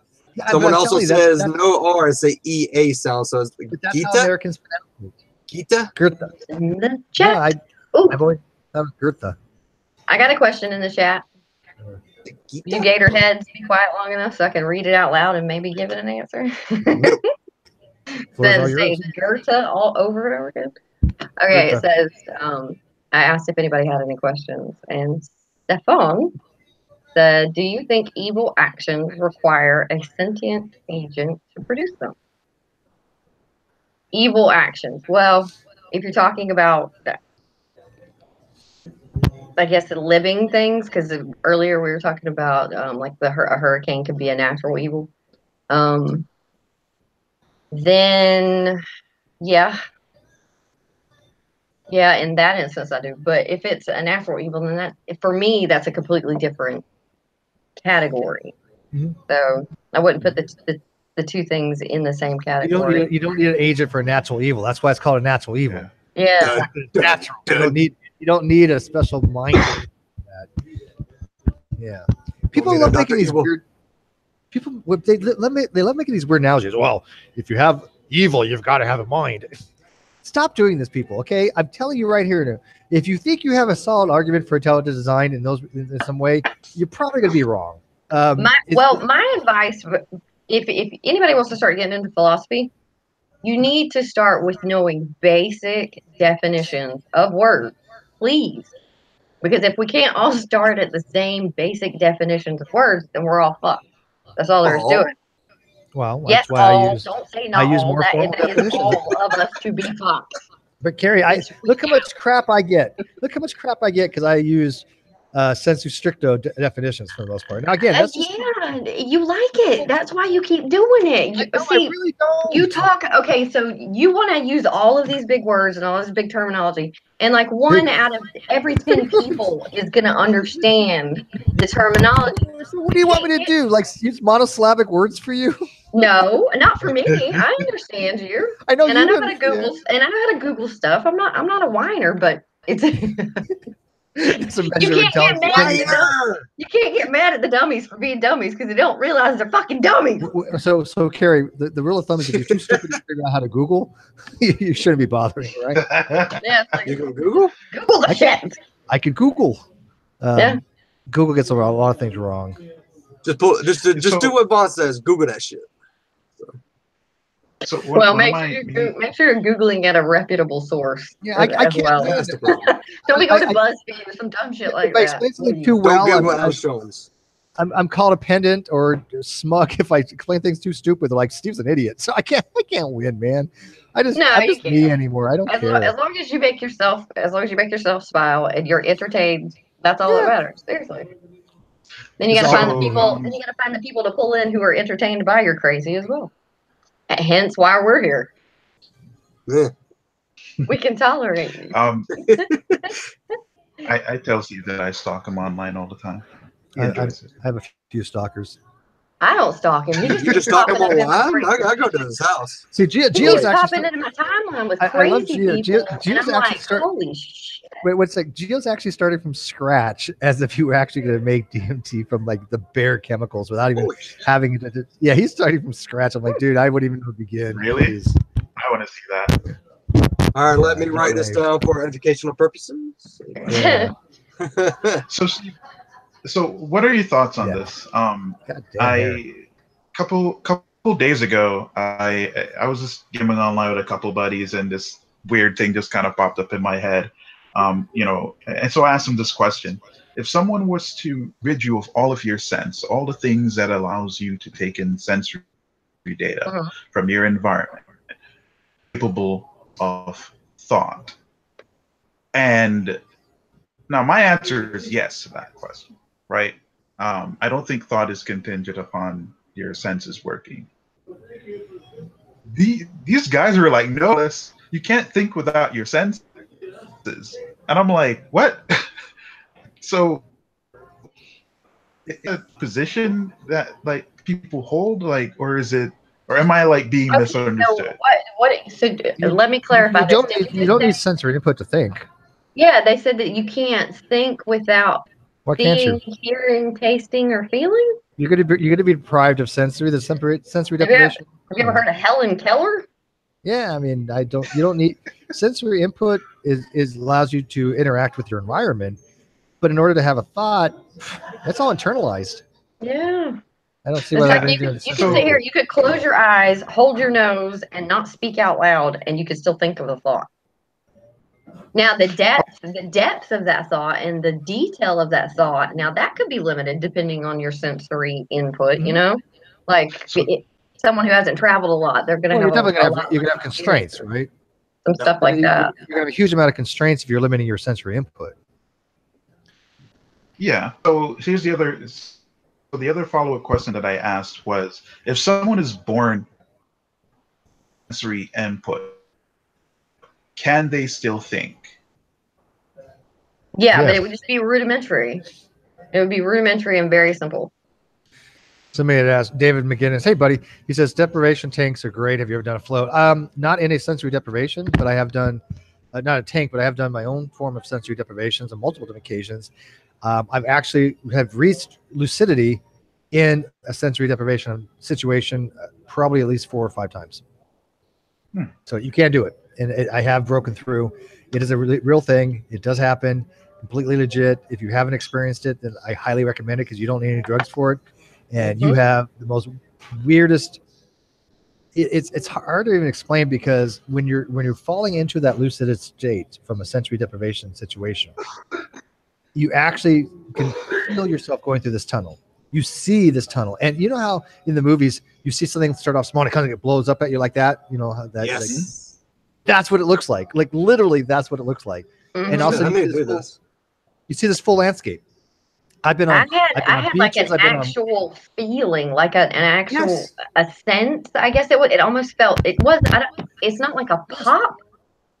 It's not like a pop, but No, it almost it feels like, I don't know. It was in my eyes, like in my pupils. Almost, it felt like they just like kind of in my own head. I pictured it like they just opened up because my eyes were open, but I was in the dark. But it felt like something happened in my eyes, and then it was just like, holy shit. Well, one of the ways, one of the ways to actually to self-induce a lucid state is actually if you look, when you close your eyes, you see these little lights. They're phosphorus. Due to phosphorus, Oh yeah, if you focus on them, holy cow. What do they call phosphorescence? Something. Yeah. Right? But it's little like if you focus on those and they're kind of random, they can actually help you relax. And so that's one way to do a self-induction technique. Is to focus on those phosphorus lights that you see, and then so they are in the eyes in some way, right? Yeah, but once you reach that I do that all the time. Phosphorines, yes, thank you. Photophosphorines, that's what they're called, photophosphorines, and you feel yourself drifting into this state, and once you hit that, you actually like fall into it. You actually like kind of like jerk yourself into it. And then once you're in that state, you're like, hell, I'm in a lucid state. You're fully aware of it. And you can hold on a second. You can talk to people. It's like a hum almost too. Like you kind of feel like a little hum in your body. It's so strange, but it's not scary. No, I've never had. I don't get scared. It's not scary. It's just kind of like, holy. It's kind of like the first time you get drunk. You're like, is this real life? So would you say that someone who's like born without senses to experience things would basically be stuck in that state then? Yeah, I think they can make a whole. I literally think they can make a whole mental construct in their head. Have you ever spoken to someone who's been blind? It's fascinating to hear what they dream about and to hear what they actually see. Like if someone they could see early on in their life where they can remember it, and then they lose their sight for some sort of reason, like an accident or some sort of disease or whatever. The description of their dreams that they have is amazing because it's not in any kind of shapes or anything that they have ever seen before. It's just the stuff that their brain creates for them, I guess. It's hard to explain. If you get a chance, go hang on a minute and I'll grab the link and stick it in the chat. No, I'm aware of that. They don't have the sight to do it, but there's a part in their brain that does it for them. The mind is a very amazing thing, and so the mind wants to fill in missing data, and this is one of the reasons why people use mirrors a lot, right? They believe in mirror magic. It's bullshit, but what's happening is your brain is filling in. For example, if a dim lighting, and I'm looking into a mirror, you cannot see everything for what you normally would have with that first perspective. So what the brain does is it fills in that missing data. That's why you see faces that are warped. That's why you see, things that may not exist, because your brain is trying to process information and filling anything missing. It has a remarkable ability to do that. Okay, well, I put the link in the live chat on the YouTube channel, and his name's Tommy Edison, and he explains it very well, like in really good detail. I wonder if I've seen this guy before. It's amazing. I think he's been on Oprah maybe once or twice, and a couple maybe on Good Morning America or something like that. But he does talks and stuff. He's a very smart guy. He's very friendly too. I think he was born blind though, which is even more fascinating because it's like their eyes have never seen anything. So where are they getting all of that stuff from? Well, again, when you're in a lucid state, your eyes can be completely shut, and it feels like they're open. Mm-hmm. Yeah, but you could still, even through your eyelids, you could still sense light and movement, stuff like that. It's not really like it's blind. Just your vision's obstructed to a degree. But did we lose Steve? He's in a perpetual state of. Yep, he's meditating right now. He's gonna get into his zone. Oh no, he froze. His Wi-Fi. He has reached nirvana. Yep. He's just zoning out right now. Eyes closed and everything. Oh, dang it. That's crazy because I'm one of those people where, like, I remember my dreams. Like, they're very vivid, and I remember them for the most part. It's like super weird, and some of them are like very, very trippy. You would probably be one of those people who would be able to have a lucid dream, like you would be able to do it very easily.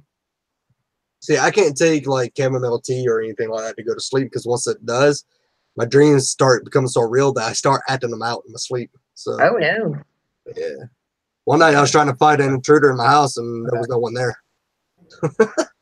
Steve, you're back. Did you guys get about the internal and the external? Did you reach nirvana yet? You're still frozen. See? Am I frozen? No, your other self. Your other one is frozen. There's two of you. Oh. Two of you. Your other self has reached nirvana, so now it's gone. But anyways, I was just going to say that I don't know if something internalized or externalized when you're in these states. I just tend to believe they're internalized. Oh, okay. Oh, okay. I'm not a literalist as far as thinking that, like, when I'm looking through my hand, I see it translucent, that there's actually an ontological fact that there's something out there that's outside of my body. I don't believe in any of that. I don't believe in out-of-body experiences. What I think is that just lucid dreams that people interpret as out-of-body, but it's all in the head. It's all in the mind. Yeah. Now, can I prove that? No. Am I sure of that? No. It's, again, this is where philosophy comes into play. It is a philosophy that you want to hold to as if it's internalized, or philosophy if you want to believe that it's externalized, right? It's a different way of looking at the same phenomenon, but different ways of looking at it. I don't think it's externalized. Yeah. Does that kind of make sense? Yeah, me either. Or that's what. Because if I did, it would scare the hell out of me, I'm sure. And it doesn't scare me, so. Well, yeah, I mean, but there's something to be said by why people have similar phenomenon. And is that because everybody's similar biologically? That we have similar phenomena? We all have a human brain. That's what I chalk it up to. I feel like they're similar up to a point. I feel like it's a situation where because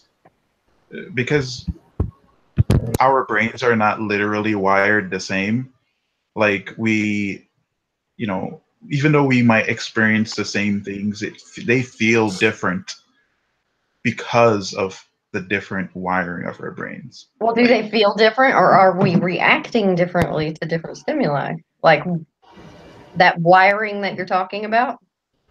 I mean, me and Steve right now. I could have the same wiring that you have at this moment, but I just react differently to it. It's so complicated. I'm just challenging you right now. It's so complicated. I'm not saying I disagree with you, Barry. I've watched your channel. You are not wired the same as me. No, most certainly not. Ooh, not even. So yeah, remotely. okay. So I don't think I've ever asked someone that I'm because I consider you and I like associates. Yeah, Like we're all my like friends. we don't talk to each other in the off hours or anything like Yeah, but I we're like you. I think you're a good friendly, person. but I just don't hang so out with you you don't much. you don't owe me any kind of like loyalty or anything. So what do you think Not a of my god, no channel? way. What do you think of my channel? I don't ever get honest feedback. I don't think. Okay, here's my honest feedback. I don't know what the hell you're trying to do with your channel. Absolutely nothing. I just do it for shits and giggles. Yeah, I mean, you have no direction on your channel, but you just get No. on and talk about what you want to talk about.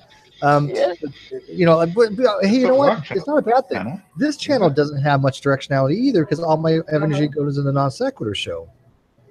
Yeah, exactly. See, that's what I do. That's what I do. I wait and I pick special projects and then participate in those.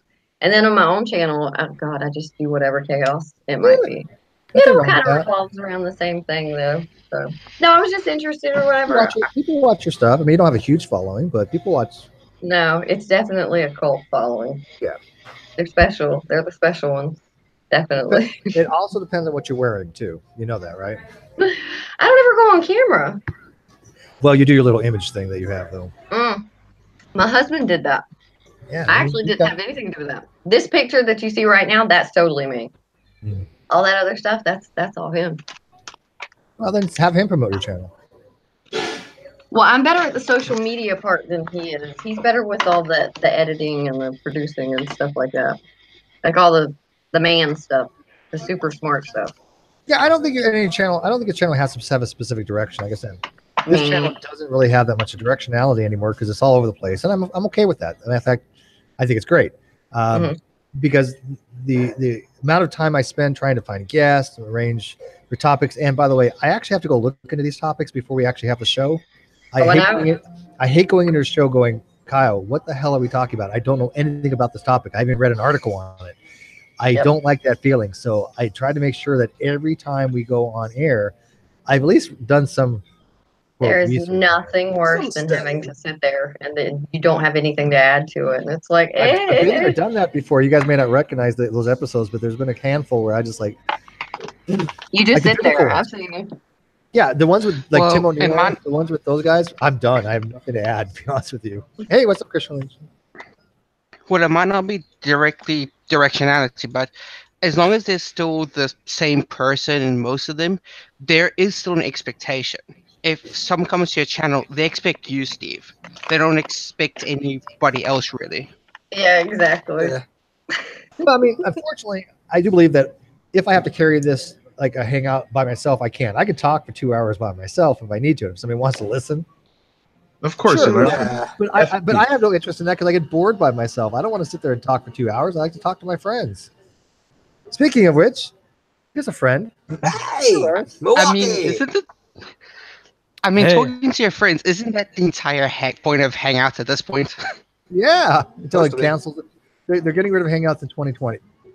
Really? No, isn't that G plus? Just G plus and not. No, Hangouts is not tied to D plus. Hangouts are going away. I wonder why they're getting rid of Hangouts though. Hangouts has been because they're not making them any money. Unless you get a business account.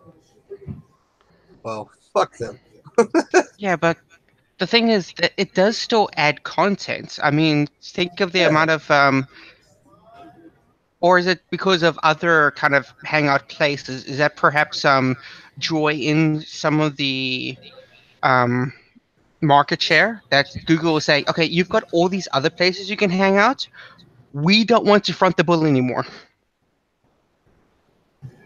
I don't know. All I know is that Google had a couple data breaches. Facebook just had a data breach as well. They don't want to continue a lot of the G Plus and the communities and the Google Hangouts. Now, there are alternatives. Don't get me wrong. People have been using Zoom. I'm a big fan of Zoom. People have been using and you could actually broadcast from Zoom, right? You don't even need OBS. You can actually broadcast straight from Zoom, which is nice. Then I don't see any reason that Google would continue it, because one of the things about Hangout is that, yes, it's adding content to YouTube, so it is helping YouTube, but if there are other places that people can do stuff, and then Google's like, yeah, but why do we have to front the bill? You can just do it there. We'll get the content, and we don't have to put any money in upkeep. That might be true, Well- but the advantage, hang on a second, the advantage of the Hangout is that you can do a quick encoding, right? If I want to go do an event, I could do a Hangout, and I don't have to go through a third-party encoder like OBS, XSplit, or Zoom or something. So it takes me half the time in order to set up an event like this than it would setting up a live stream using an encoder. I mean, that's a whole different ballgame when you're doing it that way. Yeah, but here's the thing: why should Google care about your convenience? They don't. They I don't. don't know. I care about my convenience. And only Yeah, but also Google another doesn't thing, have to. I feel like Hangouts they probably is have enough free, money pretty to just much. keep it going. But I got to tell you, there's going to be a lot of people that are not going to make that transition. Again, we know for a fact that Nephilim Free took a year to figure out how to do streaming. That's just Nephilim free, right? So, we don't expect any less from Nephilim Yeah, free. so I don't think people out there going, what do we do now? We don't know how to do this. And so there's going to be a lot of people that drop off from this type of stuff because they're not going to be able to figure out how to do streaming properly because they never bothered to Yeah, learn we how to do will. OBS. You've got low expectations. Calm down with that. Be an Oh, no, optimist. I have not no only- expectations any longer. They're not even low. They're just not existing. You've lost hope in humanity. It's all over for Steve. Well, not only that, like I was saying, Google Hangouts is free. When we started our show, we did it through Google Hangouts, so we didn't have to pay anything. Now, through Patreon and stuff like that, we can afford a little bit of services like Zoom. But that will cut down on a lot of people trying to start their own content. You can do Skype, but then also you have to get the OBS or XSplit to set up with Skype. And now Skype, unless you window capture a screen, you can't even use Skype with OBS. Yeah, I'm not a big fan of Skype for multiple reasons. One, I just don't think it's a good way to stream. Second of all, you obviously have that problem if people come and go, then your layout gets screwed up. Yep. Which I Even with can't Zoom, The it still question, gets though, screwed up. is Meet going away? Google Meet. I have no idea what that is. Yeah, I think Yeah, I've never all heard of that that stuff's one gone either. away. Yeah. Because I mean, that's the one you actually have to pay for. That's the one that's you giving money up front. Yeah, I think the only thing they're keeping is the business account, but I could be wrong. I don't know what other paid services they're going to have, but oh well. Yeah, somebody I Chester wouldn't be Go on. mentioned Skype is pretty choppy. I don't like the way Skype does their bandwidth. I've noticed a lot of issues with Skype. It's not the best system. Sorry. You know, I when it wouldn't be comes to surprised Skype, if they're going to say, okay, go to the other sites. We're going to make sure that they don't work as well. And if you want a really good system, you come to us. But I wonder if, like you said earlier, I completely agree. People will say, this is too difficult. I can't get through to this. And it'll push people towards other streaming places like Twitch. I wonder if there's a bit of short-sightedness going on. Because, sure, a company being short-sighted, that never happens. Yeah, Google not making huge mistakes never happens. Wink, wink. Google's our new overlord. Yes. Just like the mistake they made with Fortnite putting in that ultimate hero weapon, mystic weapon of what was it? The sword. What happened was like they put the sword in the game that was so powerful that whoever got it was just, I guess, obliterating everybody. And after 3 days, people were like, "This is stupid. What's the point of this?" They're like, "Oops, we messed up. We put an ultimate powerful weapon in." I was like, I "Oh, think it was just a troll. I think that he probably Can I did." take a moment? Can I take a moment and say hello to Sugar because I seen her talking to you guys the other night. Once I got off of the stream, she came in a little bit later, and Chick, you're fantastic. Let me tell you right now. I like the shit you're saying. It's great. Oh, Can you're we be very, very friends? sweet. Can Yes. we be friends? Stroke Yes, ego. yes. There is Stroke not ego. enough chicks not out worthy. there that are saying the things that you and I are saying, and dear God, it's refreshing. Let me tell you. Oh, Yeah, come thank you on. so Wow. much. Thank you. And I need you as much as anything. Yes. Yeah. It is difficult to find people who want to take the conversation in a different direction and let our community mature and bring some credibility and start attracting more people that have a wider variety of thoughts. Well, you are on the right track, sister. I can promise you. Thank you. I've been really afraid to get back on. I have had a lot of problems with hacking and cyber stalking. And yeah, I heard a little bit of. I did that you what, saying that twice? the Come other night. on. Oh, come on. Yeah, I know, just twice. Yeah, it Come on, happened. sugar. It happened last night. You make it sound like it's a daily event. Right, I know. Well, I don't mind if you watch. I watch and take notes. Are you kidding me? It happened last night. A name came up and a Hangout called me, and it called, I want to say Kyle. I don't know what his name is. He was in the Hangout with us the other night. And I'm just, because the only way I can describe him, he was a gay gentleman. My Kyle. Yeah, he's no. He's got his avatar's got a devil and an angel on it. Yeah, on the shoulders. That's my co-host for the Non Sequitur show. So it. Do you know who I am? Yeah, I do. I mean, if you want to be clear about that, Kyle, just say Kyle Fabulous. Okay, Kyle Fabulous. So it called him at the same time and called me at the same time. And this is just more bizarre stuff. I get a lot of devil stuff, and people are assholes. A lot of stuff about like wanting me to call out to Jesus, and that I can't get on Pinterest. I get on Pinterest and I start looking at stuff, and all of a sudden, God, you need God, and all this stuff. It's like I'm not searching that stuff. So it's send them a horrific picture. They'll leave you alone. Right. I'm telling you, send them a horrific picture, and they will leave you alone. That's what I do. There was a while where my YouTube feed, not my channel itself, but the feed, every other video was Mr. Suicide Sheep. That was the other thing. Kill yourself. And Jesus. It's like, it's what? really, why do you get this stuff? I never get this stuff. I have no idea who it is. And of course, I'm more controversial than you ever been. They implicate, well, I found some, developer stuff on my phone as well. And some remote access stuff that I'm having. But again, what is it that you say that's so vitriolic that people want to do that to you? Well, that's the thing. I'm not so special. I'm nobody special. But what am I? I'm an outspoken atheist. Right? So what? Strong, independent woman. Have you met half the people in here? Well, here's the other thing. Then I get Lawrence is from Milwaukee's atheist. He's about as outspoken as you get. Right? Yeah, people know exactly where I am at all times. And he looks as much a woman as you do. So I'm stalking Milwaukee right now. The other thing I get is, do you know how much I love you? I'll be with you always. I'll never let you go. It's fucking freaky, man. Total creeps. Total creeps. Yeah. So, and it's really difficult. Think it actually work? I mean, no. I don't think in the history of mankind that has ever got a woman's attention. I'm sorry, guys. It doesn't work that way. Yeah, that's crazy. But hey, Sugar, can I get your autograph?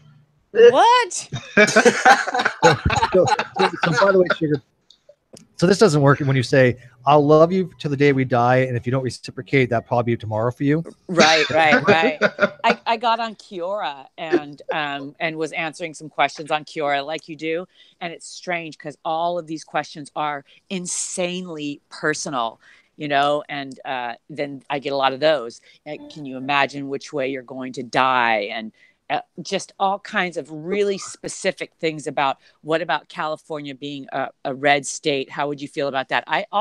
It does not escape me that I live in one of the last red counties in California, and they take Jesus mighty seriously out here. So not only, do I have that, but there's a lot of political stuff that's going on in my county. And I don't know if somebody from my county happened to see a video of mine or see me on a Hangout or whatever and say, well, this bitch is local. And I don't know. Card now and come down and meet me. You'll be here in a couple hours. I know. I'm packed up and I'm ready to go. Also, a bit of a non sequitur, but I can't quite tell where to actually put this in. Mr. Suicide Sheep is an actual YouTube channel with some pretty nice music. I love it. Right. I love it. It's a bunch of trap music, but it's actually pretty good stuff. It's good for your channel if you need some little background music going. Sure. No, and I don't think that's it was suggested. They're sending it to you because it's the emo kid stuff that they listen to. Yeah. It was suggested my best advice with these fuckers, because I've been playing on Twitter for 7 years now. I just had my account deleted. Oh God, it's been about 2 months now, and I had that account for almost 5 years. It's pissing me off. It's like a start over. But anyway, you have to you get one reply to them, One reply. Make it as horrific as possible. Don't say any words. Nothing like that. If they ask you to send them any kind of nudes, if they say they're gonna rape you or whatever, just kind of like look at their account. If they're faceless, fuck them off. Who cares? Right. If they have It's a not. face, It's not as. like they have a face and they are religiously based, send them something that you know is going to get right in a crawl, and then block them. Right. It's not as overt That's the best. as They that. won't come back. I promise they won't come back. Some of the remote stuff had. There's a link in my phone for Thailand. Sometimes there's Chinese. That's probably people keyboard. just changing their VPN. Are you a targeted individual now? I mean, is the NSA watching you too? Oh, who cares? Watch me see. Who cares? Like I don't think energy weapons are out there. I don't think any of that's real. God like damn it's just a way to harass people overtly or covertly in order to screw with their minds. And Facebook has already admitted to doing experiments with people where they give one set of people a feed that's really happy and another feed that's really sad, and how it affects their day. So it was also suggested. Do that, yes. Right. It was also suggested that this hacking was an AI or a bot is set, and it just feeds you all kinds of stuff that's supposed to send you in a different direction. So it could be that it's not even a human to begin with. You never know. That's plausible, at least. My whole feed will go German, right? And then I'll start getting neo-Nazi stuff because I'm of Jewish heritage, and then everything will be in French. So I don't know what it is. Same here, but again, none of that shit ever happens to me. Do you use a VPN? Not that important, Steve. I don't use a VPN. I've used a VPN. I have no need for a VPN. Yeah, I don't use a VPN either. I'm also. I mean, I want to. Yes, I want to experiment with DMT, which is highly illegal. But I mean, how would a VPN even help? Because your name is there. You go on Switch and it says this person is live. How does a VPN help at that point? The name is there to be searched. It's about getting your IP address. It's about getting your IP address. When you go to VPN, there's an anonymizer that the VP that the other person's seeing. There's no way to connect that IP with the connection IP. That's what anonymous servers allow you to do. But there's still the Twitch chat. You could just flood the Twitch chat with whatever derogatory term. Right, but the whole point of having a VPN is that they can't find the actual IP address that something's coming from. Right, that's why you use a VPN. It's not to hide you. By the way, Opera has a built-in VPN. It's not a true VPN, people. Right. If you want a VPN, you have to pay for that. Okay, Opera has a very, very basic VPN, but if you try to do something illegal, you're going to get busted. I paid for Nord VPN, and they got in and disabled it. Whoa. So once they get in though, and they get the remote, so there's these hacks called the man in the middle hack, right? And it's happens to a lot of us. I had to watch 5 years of DEF CON convention, which is the hackers convention, in order to understand what was real, because it's really easy to feel like you're crazy. Right. And so once I figured out what was real and what was really going on in the hacker community, I was able to better understand. So there's the man in the middle, and they'll sit in your browser and they'll watch what you do, and they'll actually make false pages because they know a lot of us are too savvy and we're not willing to go down these links anymore. So then they make up like an Amazon page, right? And you think it's regular Amazon. You say, hey, I trust Amazon. And so you'll put your username and your password in there. And once they get in there, once they get enough packets delivered to your computer, they got you. They used to do that, they used to do that with AOL too. AOL back in the day was a similar thing like that, which was the intranet. By the way, I don't use Tor browser. I don't use Onion routers. I don't use Kali OS, Kali OS is actually what the browser it comes with is Tor. I use Linux, this particular system I'm on now. I'm using Cinnamon Mint. It works great, by the way, people. I'm very happy with Cinnamon Mint. And I also like Linux Studio. But people that are fixated on security, get rid of Windows. I mean, first of all, Linux is a hell of a lot faster. Uses less CPU, it loses less memory, it doesn't have bloatware. It's epically better than Windows if you're just doing stuff like surfing or doing what I'm doing now. Get rid of, don't get rid of the Windows, because I have Windows on this too, but I'm dual booting. But dual boot, use a Grub 2 loader, and get yourself a separate Linux OS on your computer. I'm telling you, you won't regret it. And I think Linux Mint is the easiest one to use for somebody who doesn't use a lot with Linux, and so I really like it on my laptop. Really, Yeah, see, it's I don't know. more user-friendly than Ubuntu. Well, Linux Mint is based on a bunch of build. Oh, and can I okay. just point out how depressing it is that someone has enough free time in their life that they can sit and watch another person, which, for fuck's sake, that a stalker is fine. But, Yeah. oh, sorry, can I swear?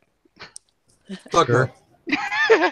Okay, because it is just so depressing that people can dedicate that kind of time to someone to what is essentially a hate activity. I mean, you don't do that if you like the person. Right. Well, I think that the AI thing has some validity because there are programs that can monitor.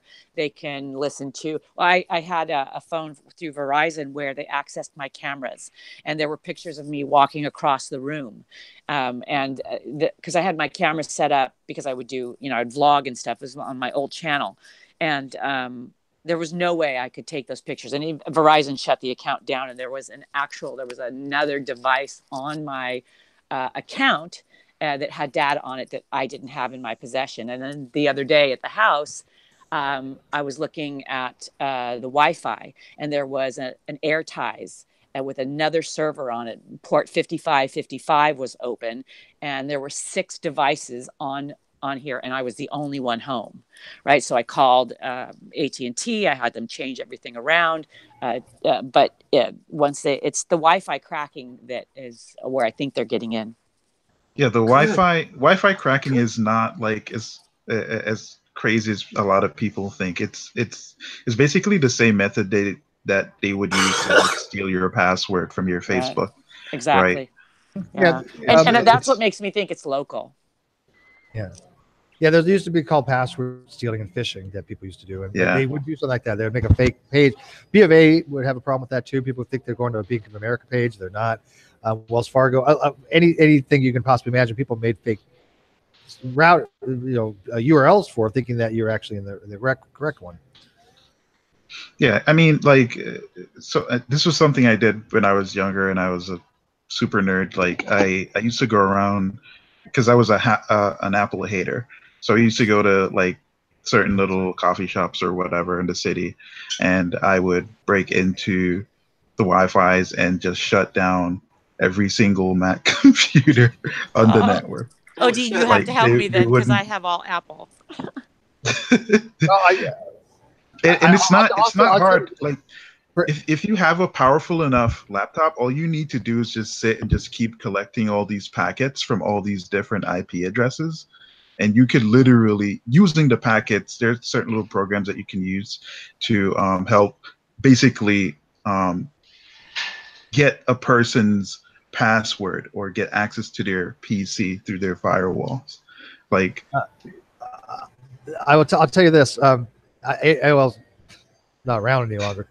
But back in the day, for educational purposes, sure, there was a way, disclaimers, baby.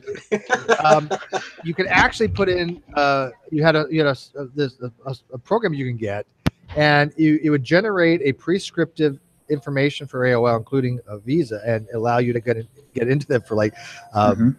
For the internet. And what would happen is you can go to these hidden rooms and people would be trading this stuff, and then you'd have like the AOL person come in, and all of a sudden the whole room would get like kicked off AOL. But that was how back in the day, back in the early 90s, people were and by the way, I didn't have a problem with that because I think AOL was gouging. They screw people over so bad. So I didn't give a crap if people were screwing them back, because people would charge hundreds of dollars for AOL. It was, they were just. It's funny because a lot of people actually started to get into hacking because of that, like that same thing, right? Because they're trying to get around it, and they just went down the rabbit hole. And they try and get you to do that. I'll get all kinds of videos about hacking to teach me how to do it, and I've purposely not learned how to code because I won't join in. Because once you join in, then your hands are dirty. Right. And I'm not doing it. And I find all kinds of files on here that, they suggest that my K-pop people that I'm all obsessed with are trying to communicate with me. And I know that's bullshit. right? So it's they do everything. Well, there's something I've got to point out is that there are such a thing as, hopefully I won't trigger people, but such a thing as white hackers. People who will deliberately crack into companies and go, hey, this is the flaw in your security, please fix this. Right. There's white hats, gray hats, and black hats. And I say the gray hats need to pick a damn side. See, it's crazy because one of the things that I enjoyed with Android, for example, when it was relatively young, was just how open it was, and I still kind of enjoy it. The development on it was super open, but the only downside to it was that you always have some of these assholes where, you know, they'll break into stolen phones, for example, right? There are ways that you can do that. And I was approached to do that quite a few times. And I was like, no, just because I know how to do it doesn't mean I'm going to do it. You know, like, I like the idea of breaking into things just to make it more secure. Yeah, right? but a lot of hacking nowadays is social hacking, right? I mean, and social hacking is not a true hacking. Now, I was never a hacker, but I did do cracking back in the day. And what cracking was literally back then was, if you, for example, let's say I have a game, right? Eye of the Beholder was one of the first ones I ever did. And if I wanted to give myself a million gold, I found the hexadecimal location, the offset, compiled the code in assembly language, and patched it using Pascal. And this is how it was done back then. So if there was some kind of, like, let's say you had a password protected program, you look for a jump routine, you find it using a program called Soft Ice, you change the hexadecimal locations and worked a little magic, and you could have reams of paper that you taking notes and stuff on. But that was cracking. And so you wrote these patch programs that allow anybody to go in and just run the script, and all it does is it finds the specific part of that executable, and it changes it in hexadecimal. Nowadays, you know, people think that running those Pascal programs or those scripting programs that'll do that, that's cracking. No, the cracker was the one that figured out where memory locations I was in, what the assembly. That's what I used to just spend hours and hours and hours doing, because there are certain shareware programs I wasn't going to spend $20 to use once or something. I just wanted to see if I could do it, and so I learned how to do that years ago, but I don't do any of that any longer. It's imagine how that is now with how powerful PCs are, like all of that stuff. Well, you know, but the concept's still the same. Get any software, even the concept's the same. You don't even need your own PC. There are ways to get a whole bunch of people's PC in on it without them even knowing about it. You have distributed processing. Yeah, distributed. Yeah. Processing. I mean, there was a problem in, man, I forget which company did this, but they actually they put out a game, it was a free-to-play game. Hey, everyone join in. And one of the most disappointing things was, it was actually a rather fun game, apparently. But the people were saying, hey, why am I getting slowdowns? They found out that they were crypto mining Bitcoin. Oh, that's exactly it. And I felt for a long time that I had fallen on that, and that I was in my apartment one day and there was nobody there. My friend was there, so only one person heard it. And I said, you know what? I think these guys are crypto mining, and they've got some racket. I mean, there's also the skimming, right? If you remember Office Space, this really happens where, you know, if they can skim 10 cents off of people in a town, you know, 1 million people, that's some money, right? There's a penny. So they're skimming pennies. Right. So I said, I better go. Even. I was like, I need to go to city council because I think we have a Wi-Fi problem. And if our internet providers aren't going to do something about it. And from the time that I said that, right, shit got really weird.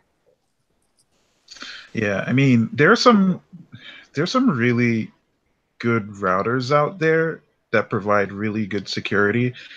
A lot of them are typically like enterprise stuff, and some of them are gaming routers. Like, they provide really good security. I can't even use a router. I only use my cellular service now because I can't use any Wi-Fi. Yeah, I can't. But I think they still get into it, and I don't know how. You can set your Wi-Fi up to not broadcast. Well, it'll broadcast, but the only way you'll have to literally manually like set it up. Right. each of your devices. I tried that, but I don't think that I did it right by setting the DNS or spoofing the DNS or something like that. DNS. Well, I don't know what the hell I'm talking about, but I also Subnet actually mask. bought a physical Go ahead. VPN, like a little machine, that you can. But since I don't have Wi-Fi now, I have a hotspot, and I don't know if they can get into that or not. Like it's just confused me for so long, and then my life just spiraled out of control. No, thanks to my own efforts. I'm a little disappointed. Nobody really wants to bother to do that to me. Oh, I'm sorry, sweetheart. Really? You can I'll do have it, this, Steve. baby. You can have it because it's just crazy. Oh, they would be think- severely disappointed. Trust me. I'll just come to your house. How about that? You know what's funny? I've had people come over to my house. I've been hacked a few times, and like there were 2 times when all I could have done was just turn off my machine. Like that's all I could have done. That's what everybody said. Well, get off the internet. And I said, wait a minute. Why do I have to be penalized when I haven't done anything wrong to anybody? Because you want to silence me or whatever. It's like people that don't understand how this goes, they go, just get off the internet. And unfortunately, I'm one of those people, or I was one of those people that, hell, in the beginning, I was on here 20 hours a day. And is that healthy? No. But you know what? This was my life. The Great Debate community was something that I loved. It was a community that I identified with, and it was helping me stay connected with other human beings. And how dare you, this is old crime with a new vector, and the internet is now the new battleground. This is where the war is happening. Well, the Great Debate community is still around. I mean, obviously, it's going away off of G+, but it's something that's never going to die. And luckily, the Great Debate community is always going to be associated with me because I've been promoting it more than anybody else. But it's now the Great Debate community is basically anybody who really wants to have a voice. That's all it is. It's nothing that big a deal. And if you think about it, non-sec is also part of the Great Debate community. So it came from the Great Debate community. It literally came from the Great Debate community, to be honest with you. Yeah. So as long as that survives, there'll still be people debating, and there's still the Discord. So even though Discord doesn't really get much. Discord is an upscale 4chan, if you ask me. I remember when Discord was on there, or what first started off, and Steve can probably remember when Discord started going together, and I was on there, and I liked it. But then I got on there, and then there was a huge influx of incel information or influx, and I got a lot of that for a while, a lot of incel stuff, and I got nothing to say about these guys. So, I mean, I support their commute. Well, I mean, look, as a female, I ought not tread on their ground because they already have issues with females. And I'm not one of those women. Like, I don't take advantage of men. I don't, I don't judge men like that at all. As a matter of fact, I'm not a feminist, but I'm not a doormat either. So I don't know where I stand. Anyways, I'm going to be wrapping this up. So, kind of say your piece, guys. Sugar the room killer. Sorry, guys. No, I gotta get the bus. I gotta head back, and we have a show tonight. Tonight we actually have. Do you guys want to know? Do you guys know what we're doing tonight? Oh, I'm so excited for tonight, Steve. You have no idea how excited I am for tonight. Tell people what we're doing tonight on the show. If people may not know, this is going to be blowing their mind. So the man, the myth, the legend, Brett Keane has called out Godless Engineer. No. And Godless is going to be talking to Brett Keane, and I can't fucking wait because I love the Brett Keane drama. Somebody sent me a link. I live for the Brett Keane drama. People know I'm not a fan of Brett Keane. I gotta tell you though, I can't look away from this tonight. I can't. I'm just like, and by the way, we might have some other special stuff going on, hopefully. But even if it doesn't pan out, that will happen. That he's going to have a conversation with God Engineer, and I think they're talking about intelligent design. Wait, you didn't have to pay him $1,000? No, because that's only if they're disrespectful. Then after they're disrespectful, he's going to charge people $1,000. Okay, so after tonight, you'll have to pay $1,000. Okay, I got you. Yeah. Well, That's an Brett's not a fan of oxymoron. me. That's an oxymoron. Those people talking about intelligent design. Yeah. I mean, I don't know. What I mean, just ask this: is it going to be a dumpster fire?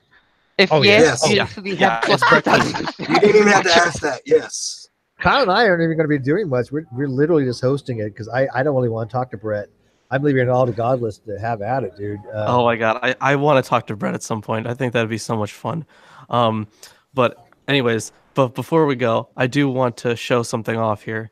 It's actually new. So I was cleaning out my hookah yesterday. Not my vape. I don't have a vape, but Can I ask what that is? it is what, a vape or No, a a hookah. hookah? Okay. Yeah, what the fuck is that? It is a water pipe, originally probably from somewhere in Arabia. Then it kind of went to India, and then once the English went to India, it kind of got popularized in the West. So I can't really. The camera's in my computer, so I can't really turn around or anything. But anyways, I got a new hose. It's all pretty, as you can see. Fucking huge. Beautiful. We've got Yeah, a few hookah bars around my house. Yeah, love hookah bars. They're great. Yeah, but this part right here, you can actually like untwist this, and these freeze separately. So like you can have like cool smoke all the time. It's fantastic. I quit. So I'm sorry, smoking I'm just excited about this new hose. Yeah, is that's all. cool. No, that's great, man. I That's just I don't beautiful. want to dry hookah. I don't want to do vaping because, like I said, I quit cold turkey 3 years ago, and I don't want to do anything that will want me to have smoke again. So Yeah, well, I quit everything and started a 12-step program, which I don't tell people too often, but now I've told everybody. yeah, you've done about 20 steps in your 12 steps, by the way. Right? Tell me about it. I'm still on Yeah. step 1, let me tell you, and it ain't easy. But anyways, thanks for having morning coffee. Like I said, it's good to get every so often. I was going to write my blog this morning, but I got sidetracked. So, I'll do the blog next week. Damn ADHD. So tonight, see you on the Non Sequitur Show. Brett Keane, Godless Engineer. What can go wrong? I'll be watching it. Good night, guys.